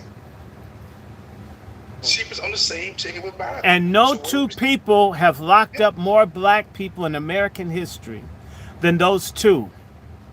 It's amazing that doesn't count. So, you know... Hold on, Brother Short. We're going to go to you. Let him land this. Go ahead, Brother. Well, again, if we cannot look at just how she handled the border, imagine what she's going to do for the rest of this nation. If you can't handle the border, and you was given that assigned task to be the border czar, and now we're getting people coming in here from everywhere in the world, and they're given what? Resources, shelter, food, and travel, all at her feet. This will be her legacy too. That's a fact. Salute, Brother Warren J. Johnson. Salute. That's a full fact. Her legacy as well. Let me go to Black Native says that any man that put on a dress can't tell me a damn thing, and that's 100. That's a fact. Well, that's why we gonna get there. That's why I said. That's why I said we're gonna go through this thing. I need all the brothers, because since we're such uneducated, unresearched, no nothing ass Negroes, that's why I'm going to brother for brother to go ahead and Hey, Chef, I need to do a sidebar. I need to tell everybody a dark, dirty secret from Howard University, from Ricky Smiley's fraternity. Back in the mid to late 80s, there was an HIV/AIDS epidemic among the Omega Psi Phi fraternity, where the guys both got HIV/AIDS from fucking each other and from giving it to their girlfriends, lying about their sexuality and infecting people. He was there in the frat when they were deliberately passing AIDS. That's his standard. It's all in the Howard student paper. Go back. They were dying quietly. It's been covered up because the older accused that look out for the younger criminal ones that are students. They were deliberately talking about infecting unsuspecting women and sometimes men to cover up for their bullshit. That's the kind of person he would roll with. So Kamala makes perfect sense to me. And I apologize to no one. And this is why I talk about the fuckers the way that I do. I was there. They did it. They sucked dick. And then same people suck your dick, infect women. And there's been more than one lawsuit at Howard where people in that fraternity have infected other people. All of this stuff is sealed. All this goddamn secrecy, because if the truth were out, no decent person would want to be bothered with them. The mystique is to present a unified, wholesome face to dumbass people, but only the people on the inside know how corrupt and foul this thing is. That's a fact. Salute the brother Dr. Short. With that being said, man, I mean, again, I don't even know if we even need to go through more stats on this pass around. Let me play some more Ricky Smiley. We want to keep it going. Let's play some more of this. I think you can Google whether Kamala Harris done for the things that black people benefit from or not. We need to stand with her. We need to stand with her. What's the lot that he's alluding to? I see somebody, Marty's in the chat. A lot of whoring. We got a couple other trolls in the chat. What has she done specifically for the Black American community? No minorities, no people of color, no just women who happen to be Black American women as well. They're not separate. For those weirdos like many of you that like to separate them, Black women, Black American women are black, period. So anyway, what has she done? Since we got a couple people in here caping for this rabbity pass around. Blowjobs. And even the Trump guy. Let's keep on going. Her. She's great. She will make a great president. And what a blessing to be living in a time where a black woman can become president of the United States of America. In our time, we get a black man and a black woman become president. That's unheard of. 2 immigrants. 2 queers. Come on, there you go. What the hell is he talking about? These Negroes, but these are the ones who got these mega mics. They got the mega mics because Daddy put the wheel behind them. Why? Zaddy put the wheel behind them, and then a bunch of Negroes who worship what come out of these TV monitors love these folks. And that's why what we're doing is so important, because before us, they was all trying to make us one big Negro. One big Negro. Just take anybody and everybody in. And that's why they get this pushback right now. Because we got to delineate like never before. Never before. Never before. Never before. You know, let's play some more of this ragamuffin. Come on, stop it. Be on the right side of history. Be on the right side of history. That's so Be on the right side of history. And everybody got all these videos. Let me stop right there. You're right, Negro. Yeah, I got a problem with that. Like, hold on, let me write that one more time so everybody can hear. The right side of history. Okay, yeah. What does that look like, the right side of history, Brother Negro, to you, sir? Okay, yeah. I wrote a 10-page report, right? In regards to 10 talking points about Kamala Harris. One of them that I shared with Dr. Short that I'm gonna reveal on the platform is that she is a prosecutor of a pedal wall of silence. That would make, and I feel that if she becomes president, that she would make this behavior national. And this is the most damning report of the news coming out of Oakland, where she covered it up of the police officer that was out there sexually exploiting a minor. She has not brought them to justice. She done unspeakable things where this officer was pimping this young girl, passing around this underage girl, and she did not want to throw him underneath jail. So the nerve of her, when she was on the stage talking to Joe Biden, saying she was that girl, being oppressed, being all this, that, and the third, she didn't pull no Me Too on this guy. I don't see her pulling no Me Too or anything of substance when it comes to these type of allegations. And the other one on the right side of history, our women are. She brought up about the black maternity, about Black Death, right? She has not put any any cases on them. She has not gone back to check if these people even have the right credentials to even be in the medical profession. Because some of these people have fake degrees. Good. These are these foreigners, right? These are from the AAPI community. This is from the Caribbean community, and these are coming from the African community. She has not done any investigation and any arrests on them killing black babies. So again, the blood is on the hands on these D9s when it comes to a medical apartheid of our babies, our loved ones, and our mothers, and everybody else in our family. So these guys are making human sacrifices on our community. Hey, brother, I want to add something. That she's on. You mentioned the pedo wall. You need to, what has not been discussed is Kamala Harris systematically covered up for the Roman Catholic Archdiocese of San Francisco for the dozens and dozens of raped boys and girls. It's much bigger than the police department.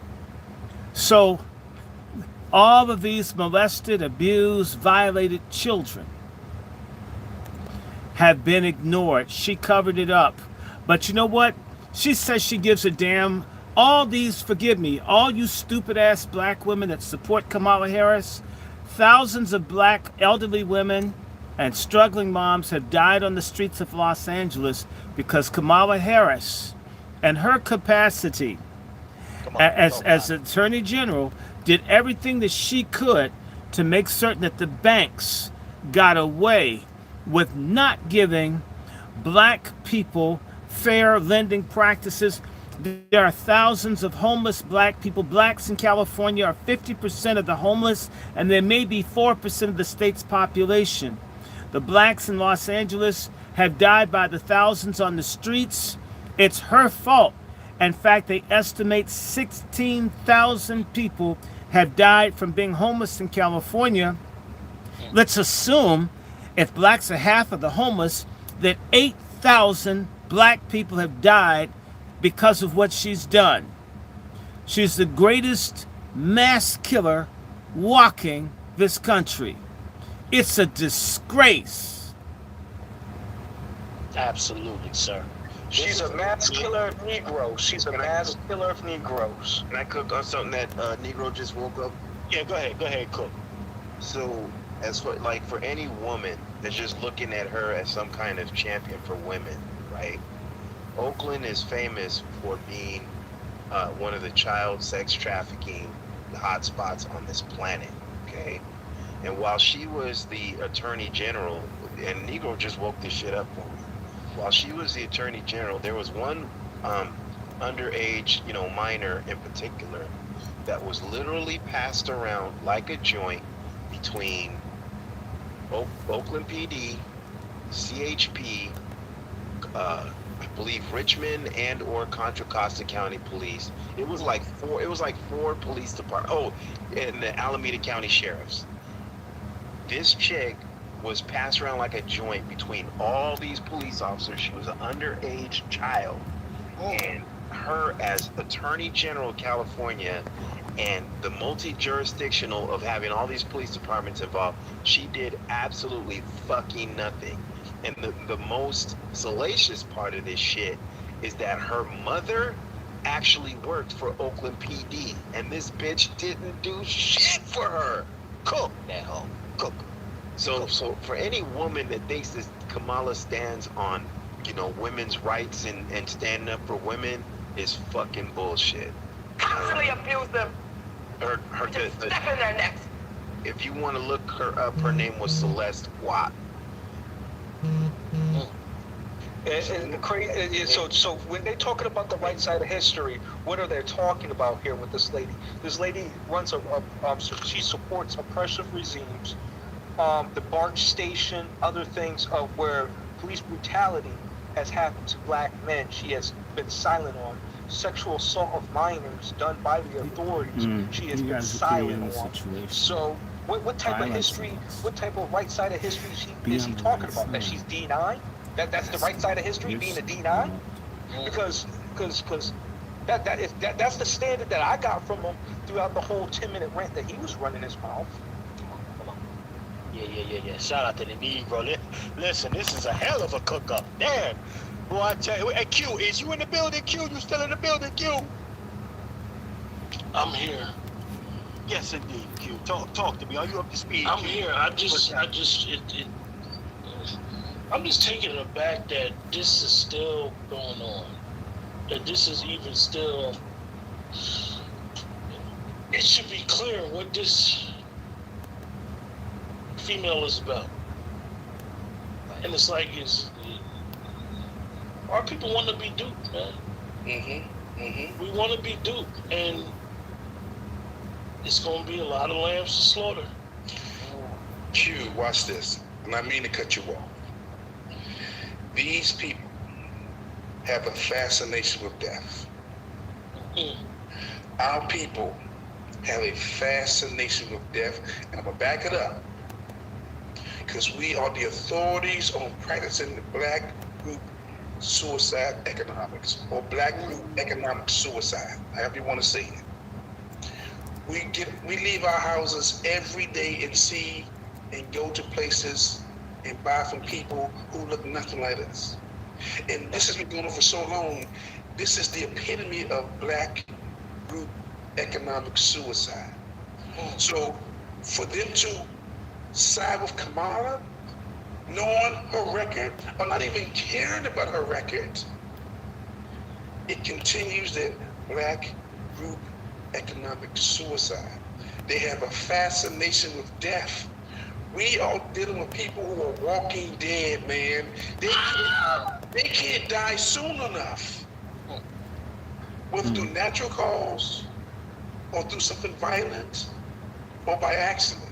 These folks, I hate to say this, but our people have a fascination with death, man. And they side with death. But you have us who are we're like light bearers, trying to get you to come to the light. To see your, as the scriptures would say, if my people who are called by my name would just humble themselves and pray, seek my face and turn from your wicked ways. We gotta turn from your wicked ways. Wickedness, heavy wickedness. Then they will hear from God and be delivered. But they don't want that. They have a fascination with death, man. Well, you know what it is? Hold on, Brother Juan. Let me be clear. I need a hand from Farrakhan. Scared to death Negroes. That part. We got to understand something, man. If black folks, black Americans collectively kept that same type of vigor, aggression that we got toward each other against the people that fucking strip our communities of the value that we put into it ultimately, right? We'd be in a different place. But motherfuckers on first class flights to genocide. Can you guys hear me? Can y'all hear? First class, high flying. Cause yeah, we like everything fly, right? We like it all fly.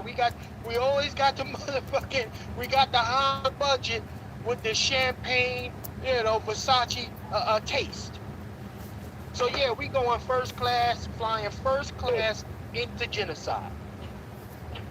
This is the issue. At least we have white stewardesses. Come on. Q, let Q finish his point. Q, part of us, Q. You got the flow, Q. No, we good. I was just, saying, like, and even Brother Juan said it better than I could have said it, that these people, not only do they have a death wish for themselves, but they're literally sacrificing black people. Yes. And don't care. And the funniest thing is that, and I have to reiterate it, they don't live in urban communities. They think where they live at, and their proxy to whiteness, as Dr. Short always reminds us, is going to protect them. We have to get to a point. When I started the broadcast, he told us. We have to get to a point where not only, and it's funny, Dr. Short said this to me before we went live. Come on. We're being light on them. That's a fact. Because this generation that's coming up, when they understand it, it's a wrap. I won't even repeat what I want to say on YouTube. I'll repeat it. I'll leave it at that. Generation after me, which I'm a millennial, after me, and then the one right after that, they cooking these niggas. You getting out of here. You getting out of here. And they ain't got that type of patience. Because they are more free thinkers than we are. You understand? And they're more likely to stand up to a bully than we would. That's the facts. But not Lone Wolf, but maybe most of us. And not you either, Chef. You guys are like, I don't know, you guys have some militant sickle cell gene, man. This is no. You know what? Y'all got that fuck that gene. I want to usher this new class unapologetic Negroes to the forefront. I want to show them what type of time they got to be on and help them in that way. That's what I'm here for. Yeah. Lock in step with them so we can walk over some useless carcasses. That's what I'm on. So yeah, salute to them youngins coming up that's on the right type of time. I'm here to holler at them. So and I'm here to train. Yeah, and you here to show them how to do that thing. Yeah. Let's play some more of this. Let's play some more. It's just the Amber Rose and everybody got all these videos and stuff and talking about Kamala Harris talking out of both sides of her. How would you? Universities, and that was 100 years. That was a year before Malcolm X was born. It was what is it? Dr. King's born 29. It's 5 years before Dr. King was born. It's a year before Malcolm was born. And what you need to understand is that the century of the Boule strangle is gone. And that same cycle of rebellion against, and they were rebelling against the Boule. They were rebelling against the Boule in 1924. This is round 2, and they will lose this one. Because back then it was very few people fighting on remote HBCUs. It wasn't the kind of struggle. Now it's going to be much, much, much, much bigger. Hold on one second, y'all. So put me on mute for a second. Not a problem. Salute. I just want to say salute to the Hey, over how are you, 500 Smallwood? plus. What's up, Doc? How you doing, brother? Okay, can you send the link to this phone number? I knew y'all was finna Yeah, I'm gonna send you this phone. Listen. No. I Send it gotta to get send it to a different This is phone. the top broadcast we've had thus Send the far. link And I'm to gonna say this 202 apparently 520 there's a consensus 5738. Black Americans are feeling about it. Well, Texas, Doc. Listen, I gotta get home and cut the grass off. Oh, okay. Take a shower. We'll probably start around about 5:30. 5:30. Oh, great, wonderful. Okay, bye bye. Yes, sir. I just give me a heads up, man. All right. This outrage per se can't be limited to internet, ladies and gentlemen. It can't be limited here. You gotta take it and you gotta take that outside. You got to take that outside. Let them know what type of time it really is.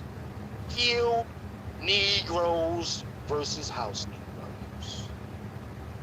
These chucking and job bought and paid for niggas need to understand. You're not gonna keep getting away with it. No more. No more. Let me play some more of this slip and slide ass nigga here. Ex-president of the United States of America that's trying to stand up and that's going to possibly pick 2 United States Supreme Court justices or whatever to try to keep the laws in place that Thurgood Marshall and all of the people that have paved the way and try to redo and get back into some of this settled law, women's rights to choose, your voting rights, and Brown versus the Board of Education. Do your homework, black Hold people. on, but let me just tell you something right here that could be very historic, and Kay pointed this out. Don't tell us about no damn homework. Them brothers that was out there, you forced to fight them damn forest fires for all them rich white folks when they were supposed to be out of jail and trying to rebuild their families because you locked them away for so goddamn long, you heifer. We're gonna stop letting these cats. What is he talking about? Yo, what is her lineage? What is her lineage, man? She looks a blue veiner. And another thing that needs to be addressed is this woman's rights thing. We gotta understand what the Supreme Court in their versus Wade is. They returned it back to the states where it rightfully should have been in the first place. But wait a minute. But the very foundation. It was returned back to the states. But the very foundation of the case is that a black man raped a white woman. The very thing about this is killing black children. And speaking of that, while we're talking about this sorry ass thing, this just came up. Multiple police officers have come forward stating that Kamala Harris is 100% intoxicated in a video clip and would have been charged with a DUI if she had been behind the wheel of a car. She's a drunkard. And I can tell this sorry ass bitch with the cheap Korean beauty parlor weaving her hair, I don't know who she sucked on to get on the radio. They pick a particular type of woman. They're low. They have no virtue, and so you're a little light skinned. You sucked a little dick like Kamala Harris. I can see why she's with her, because you've done the same thing. I'm sick and tired of this whole thing of us pretending that all these women work and study hard and they're all professionals. There are a whole lot of women slinging pussy to get opportunities. and they get far. And when they get in a position of authority or whatever, they're just as shallow as their butthole is. They're stupid, they're tramps, and they're dangerous. They may be smart, but they're not intelligent, nor are they educated. And they hurt us. And our race is replete with people who have fucked somebody for a job. Now, it's one thing to be harassed on a job. It's another thing to use your sex to move you around. And I've seen way too many at the HBCU and everywhere else of less than competent women give their bodies to get somewhere where they weren't truly qualified. And she impresses me. Look at the goofy look on her face. And we as black men are so busy looking at bus lines and asses, we don't take 2 minutes to look at the brain of the broad talking. Okay, this kind of woman is cunning, they're deceitful, they're disloyal, they're scum. Dress good, but they're full of shit. And anytime you sit up talking about all these black women dying from breast cancer, black women get, according to certain people, about 40% of the abortions in this country. Black women get about 40% of the breast cancer in the country. Nobody talks. Well, you can. They know that this is killing black women. And you know what? These stupid ass fraternity bitches don't care that it kills. They don't care one damn. I can tell you because I was a lobbyist. And we used to go and we used to beg these black women in Congress to speak up for black women. We're men begging women. It's a fucking lie that women are more sensitive or empathetic as a collective than men. There are some women that are sensitive and empathetic, and there's some that are not. It's the same way some men are beater, abuser, assholes, and a lot that are not. I hate feminism because it puts a filter and you have to look at every woman as qualified and believable. No. Women fucking lie. I got my ass beat because some white bitch said I lifted up her dress when I was a kid. Didn't touch her. And I started my life off with some female lying. And no evidence, nothing, get punished anyway. My father's stupid ass went to his grave never apologizing for beating me for listening to a white girl's dad accuse me of some shit. Nobody else admitted that I did. This is part of the problem in our community. When we have to have a standard for black women, and as long as black men think that having no standards for women gives them easier access to sex, if that's true, and we have no standards now, why are so many black women dyking and fucking every other group of men than us? Come on, baby. Get out my face, faggonist niggas. Don't even try to talk to me. Let's keep this thing going in here. Salute to the 530 plus in the building. Damn it. The people are speaking. Somebody make sure this get out to Ricky Smiley, Steve Harvey, Dia Hughley, Roland Martin, you hoe. I can't stand that jigglypuff ass top wearing fucking owl head ass. I can't stand that. You mean he's a fucking great... He's a moist, great pumpkin-looking ass nigga, man. They need to put him up with Charlie Brown and Snoopy. He does look like the Great Pumpkin. He looks like a rotten pumpkin that missed the Halloween sale. Look at his complexion. Look at him. I look better come out the hospital than he does. And he's dancing around in dresses and shit. And how come you never see Miss Roland Martin? Maybe because that sounds like one of those arranged marriages and shit.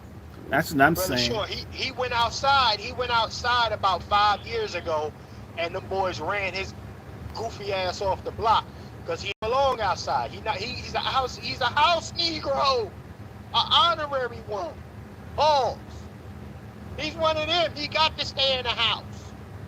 He got to stay in there because you come out to the grass, it's your ass. Pause. Let's play some more of this. Out to me. If Kamala Harris is elected, she would be sworn in. She could be sworn on in MLK Day by the first black Supreme and Court possibly by Ketanji Brown Jackson. Who give a flying fuck? Ketanji isn't. I don't even think she's a black American. I went to Harvard with her.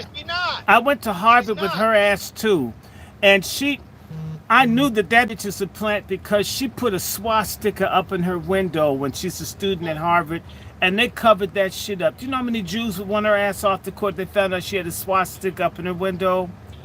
See, they covered it up. I sent people to Harvard to try. They removed it from the school paper to cover for her ass. I was there. I remember the silly, goofy bitch. This is not a W for Black America. Nobody give a flying fuck about who swear who in and what fraternity you're coming from. Black America. Hey, don't forget about the Lockheed. Don't forget about the Lockheed Martin, where she blocked payment for the people that deserve it the most. Come on, shit. Let's play some more. Yeah, my memory is long about Miss Ketanji Brown. I ain't fooled with the dark skin beauty. I ain't fooled by it. Let's play some more of this. Does that not give you chills? Stop it. Does that not send Maria? your whole body vibrate? Maria, oh I can go deeper than that. What's supposed to give a nigga chills? Reparations? Yeah, I agree. Where is it then? Gay porn gives him chills. I bet you. Jackson. Yeah. Does that not give you chills? Come on, what's giving me chills? Let me just tell you something. Now, we're supposed to, again, I want y'all to hear these jigaboos tell you what's supposed to be giving you chills as you paying astronomical inflated numbers, interest rates, your rent going up. Chills, let's hear it from these goofies. Right here that could be very historic, and Kay pointed this out to me. If Kamala Harris is elected, she would be sworn in. She could be sworn on in MLK Day by the first Black Supreme and Court, possibly by Ketanji Brown Jackson. Yeah. Does that not give you chills? Come on, how does that change any of y'all situation around the country? Anybody? Yo, you sounds like Ricky sound like that back choir director, the moist one. Stop it! Stop it! Stop it! No, bro. Oh, you mean he sounds like the one at West Angeles Church. But let me just say this to you. The reason that this is so impressive to them is that these people are into style, not substance. They don't really care about what matters to us. They're trying again to get white acceptance and basically coon, not black respectability, but coon respectability. That's what they want. And it's my mission, and it should be yours too, to stop it, to make them fail. In fact, if all of us don't support Kamala and she fails, the white liberals are going to talk bad. See, a lot of you, I don't know if you guys as old as we are, I remember when Hubert Humphrey and McGovern and these other Democrats lost the national races in 68, 72, and 74. And the way that the white liberals dogged and trashed the black boule and blamed black people for the Democratic Party, all they did was gaslight black people all the way up until Jimmy Carter got elected. Let me correct it.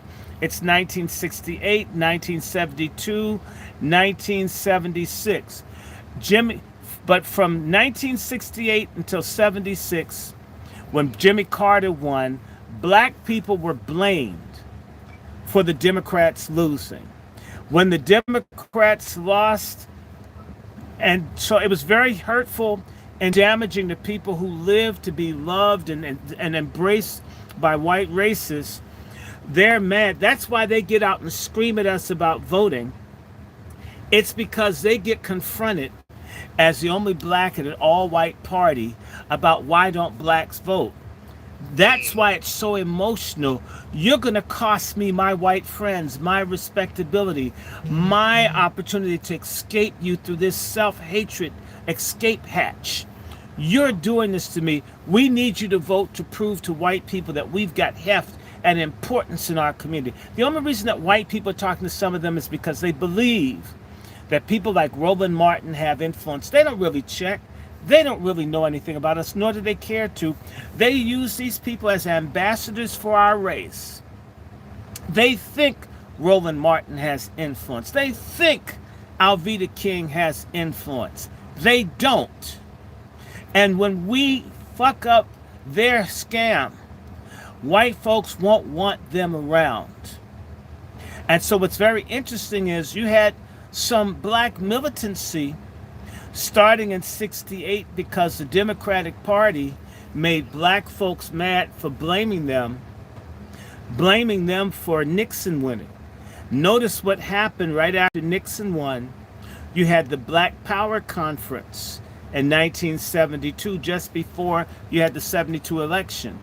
But it's in response to 68, black folks being rejected by white people, by the white liberals, then they came together because they were butthurt that white folk weren't treating them like they're going to let them run away from the rest of us.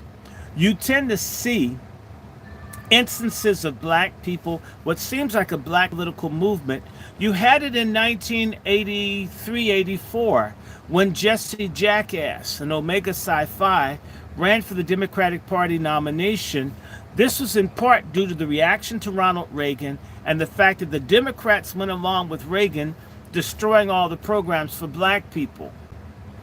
And they continued to work with Reagan fucking black folks, and Jesse ran again in 1988. That was for the boule to say, respect us, we still matter. So what the white folks did in the Democratic Party was created the Democratic Leadership Conference as a means to strip the blacks of having any influence in the Democratic Party, the same way the lily whites did to black people in the Republican Party in the 1920s. So what ends up happening is that you saw that thing for Jesse Jackson. There's never really been anybody, and Jesse was faking. And then what happens? You get W. Bush after Clinton. Clinton comes in again with the black vote, but Clinton rewards black people, as all Democrats do, with more abuse because they don't want to be the party of the blacks, even though blacks are their base. At one point, the Republican Party was the party of the blacks, and the Republicans didn't like blacks being their base. Both of them are treating us like abused HIV/AIDS foster children. And so these folks are trying to avoid that AIDS-infected, abused foster child situation that they will get if Donald Trump wins. And we need for them to have that. Everything that makes our traitors miserable is good for us as a collective. Whatever makes them cry, whatever hurts them, is good for us. What's good for them because they're against us is bad for us. If they're screaming about Kamala, then I'm against Kamala. That's how we've got to begin to look at these boule people. So why they're pushing us to vote is to save their influence and status with white supremacists that only like them or tolerate them on a conditional basis. It depends on us giving them credibility, being stupid sheep or lemmings or whatever, dumb followers behind them. That's why whites deal with them. When they find out that we can't stand them and that they have no value to us, they'll have no choice but to cast them aside. Believe it or not, the white supremacists can sit across the table from Lone Wolf. What the boule and these other people have done is made certain that real black people don't get to the table because these people are separatists. They hate our guts, and they've been getting all of the money and all the resources that the riots and the marchers and the martyrs have fought for has gone to them. Putting real black people at the table means that their days of stealing almost all the money that comes to black America is over. We won't need them. We won't like them. We won't want them. They're very acutely aware that they will be thrown away by us just as much as they'd be thrown away by white people when they get through with using them as tools. And we need to hasten them being thrown away by them so we can throw them away.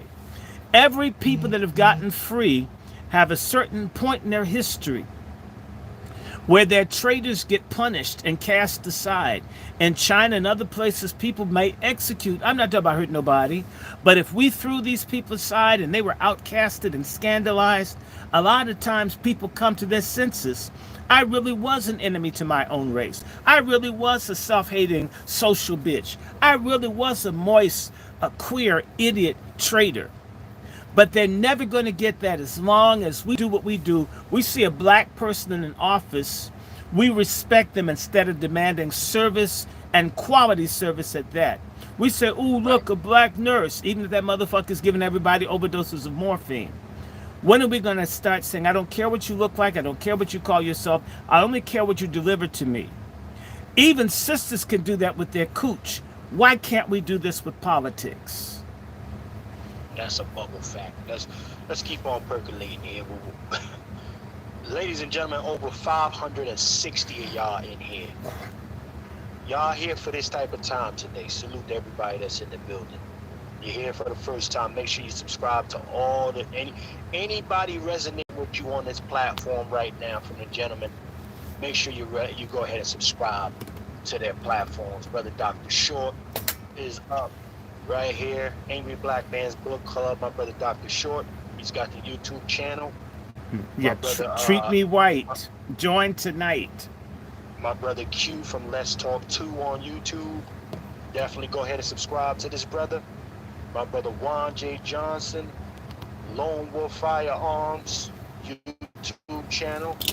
Okay, lwftraining.com as well. This is his website. Then you got my brother Negro. I believe he got a platform, but you can check him at Negro Commander 9 on YouTube, I believe. We're on YouTube and on X, fan base. We're on several different platforms now. We will be making our way to Rumble too. So I will be seeing y'all soon over there once I get things organized. Let's play this though. Hold on. Then I got my brother Vader Bass. Hold on, let me see something. Somebody's loud. There it is. Okay, go ahead, brother Vader. You were saying something? I was saying we absolutely got to move to the Nostr protocol as well. That's where we're going to be able to speak uncensored and unshadow ban. So we got to move. We got to find out about it. We got to move to it, and I'll give you more about that later. Salute to my brother Vader Bass here. Let's play a little bit more of this, y'all. I'm going to be wrapping it down very soon. I'm talking about maybe 30 minutes or less. Be wrapping it down, but let's play this. Well, Brother Shep, are we going to run a part 2 about this? We might have to because it's a lot to cover. It is a great deal. But I'll keep everybody posted. Let's play this. Is that not sin? Maria, I your whole body vibrate. Maria, oh I can go deeper than that. You got a member of Delta Sigma Theta Sorority Incorporated reading in a member of Alpha Kappa Alpha Sorority Incorporated. Let me go to Brother Short. This is your cook-up right here, sir. Who gives a flying fuck about any of this? Those are the bitches that make certain our kids don't learn in schools. They're the real reason that there is the school to prison pipeline. You just saw it. Come on. See there, and you know what? Let me go to Brother Q. Q, does this make you feel like there's progress? You got Theta, you got Delta, and all this other bullshit, alphabets, acronyms. Yes. Is it a queen pushing through, Brother Q? Yes. Kiwi, yes. Hey, you're gonna get something that you're gonna have to deal with. That's all I'm gonna keep saying. That's a fact. You know, you've been warned. There's great brothers on the panel. Great sisters in the chat who've been speaking on it. Great other content creators who are doing great work. Don't be surprised what you get because you were warned and told. If she wins, yes. Yes.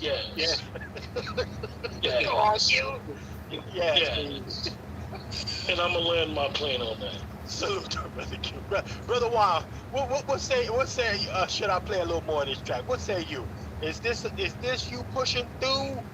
Are you with the sisters pushing through on this one, Paul? So I'll say this. If your organization or your affiliation is not focused on the survival of our collective, then it's worthy of just going inside the trash. If what you're a part of, what you're associated with, does not help or provide for the existence of our people, why am I even taking part in it? Why? It doesn't make sense to me to promote something that's been quiet about the survival of our people. I mean, like I said, where are the deltas? Where are the AKAs? Where are these divine nine when it comes down to the abortion of babies, of our children? Where are they at when it comes down to our economics? They're in agreement with Planned Parenthood. They support black genocide. I keep saying it. We're so fucking stupid as a people. They want the majority of us that are not on their level dead. Yeah, they want us dead. Yeah. And that's watch this, Doc, that's a hard pill to swallow for folks who have bought into the divine nine or any of the sorors or the frats or any of the secret societies. But you got to ask yourself this question. Are we better off at least 5 years ago than we are now, 10 years ago or now, 15 years ago or now? And we're not better, but we got these same people promote these divine nines, these secret societies, at the expense of my black collateral. And they're no good churches, and they're no good HBCUs. It is a conspiracy of stupidity, and that we have to get tired. And I want to say this to everybody watching. I want to announce this. If you guys are enjoying this, we're going to be doing another show right behind this. At 5:30, I'm going to have to stop. We're going to be doing Ofaga and Come Swallow Nation. Excellent. So get ready. No, we're going to rock. I'll be doing that with Brother Smallwood, who's joining up with Chef C. He's a clinical psychologist and counselor, right? Who is with Patriarchy. And we've got others. Oh, it's growing. It may take us a little longer. Cancer and hospitalization shit's not going to stop me. I really don't give a damn about being sick. I give a damn that we win. Okay? Like, shoot, I felt good in bed saying, fuck Kamala. I said that with damn IV on. And I don't got one now. So you know I want to say it. We are going to push this. So by the way, if you don't watch the Angry Black Men's Book Club, we're up on the Salt channel since I'm taking a sabbatical from Salt. Not a sabbatical from Jesus. We're on all of our platforms, and it looks like, what's this? StreamYard is allowing me to broadcast. We absolutely have to talk about Kamala in detail. So I want y'all to join me, because Chef needs a break. He's been working 7 days a week. I mean, he works almost as hard as Kamala's jaws. And he needs a break. So he's going to wind down. But if y'all are liking the vibe of this, everybody on StreamYard, I'm simply going to wound this shit back up and load another program. So I can sign off here. But I just want to remind everybody, dirty knees make great VPs. Say it. Dirty knees make great VPs. Cool. Well, let's get ready to wind this thing down, ladies and gentlemen. Again, those clips, y'all can find a lot of these different clips, y'all. If you want a part 2, you gotta leave a saute pan or one in the chat for a part 2 of this. It's just a lot to cover, y'all. There's so much to cover. And but we do want to say thank you to everybody who has supported the broadcast. $ FTS49, hit our GoFundMe, visit patriarchsummit.com. Ladies and gentlemen, I'm gonna start from the right to the left. Let me go to my brother Negro. Brother Negro, sir, let them know how they can get a hold of you, what you got coming down the pipeline, brother. Salute. Patriarchal Summit. See me there on the 26th. We'll be on live in effect. I am working on some other projects. I'll keep you guys posted on that. Finishing up grad school. I'll have my master's in upcoming December. Yes. It's going to be law school. Oh, you it's going to be definitely law school. The smart. Oh yeah. We will. I'm one of those book reading Negroes that they said that. Oh, he's just doing too much research. Oh, okay. Yeah. Okay, everybody, I signed them off. I want to let all 68 of you know I'm about to do my the show. I'm calling it Ofaga and Come Swallow Nation. I need to set that up, and we're going to start about 5:30. So why don't you guys give yourselves about 10-15 minutes. I'm going to close here, but I want to remind everybody, the Patriarch Summit, we would love your support. We have, all you need to do is go to patriarchsummit.com. Let me go to the banner. Let me see if I can find it. I want people to support it. You know how you can support. I mean, in fact, I appreciate all the people that have given. Yeah, I won't believe, man. We need to raise some money. We did get a very large gift from one brother of $100. I thank everybody that gave. Let me say who gave right now. Who did it? So I want to shout out to everyone that gave, but I want to mention this. Brandon gave 100. Cyberdyne gave 20. Somebody else gave 10. What is it? Rashawn, who always sends. Jane Scott sent me something. Ivan Wheeler sent something. Trenton sent. So I'm sending Chef C some loot right away. I thank you. And by the way, don't be afraid. Drop me a piece through Zelle or PayPal. I could use it. I have to buy all these things. Got to buy poke root. Got to buy Essiac tea. Because I don't want chemo. I don't want them to radiate my privates. So, got to buy this cranberry. I mean, you got to do this so they don't mess you. I want to be well enough so the doctor has to try to not to do no hormone therapy. I don't want no titties. I mean, I got enough hanging up here now. I mean, trying to lose that. I'm going to be back with y'all. So I'm going to shut this off here. I'm going to set up another show. And hopefully, StreamYard will let me get back on. Okay. I'll see you in about 10 minutes. I'm taking a break. Thank you for participating, for supporting the Angry Black Men's Book Club. Oh my God. Y'all haven't begun to see. And there are more brothers coming. We're going to get the reading done. I want to let y'all know we're going to be doing something on health. I've got to see if I can get a show done with Mother Zima. I can call her and ask her if she'll do a show with me.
Everybody, we're going to be doing another show within minutes. It's going to be called Ofaga and Come Swallow Nation. And then we're going to be doing a show later. It's going to be called, it's going to be called Black Dicks Matter. We'll be talking about prostate cancer. So I'll be talking to y'all soon. Bye.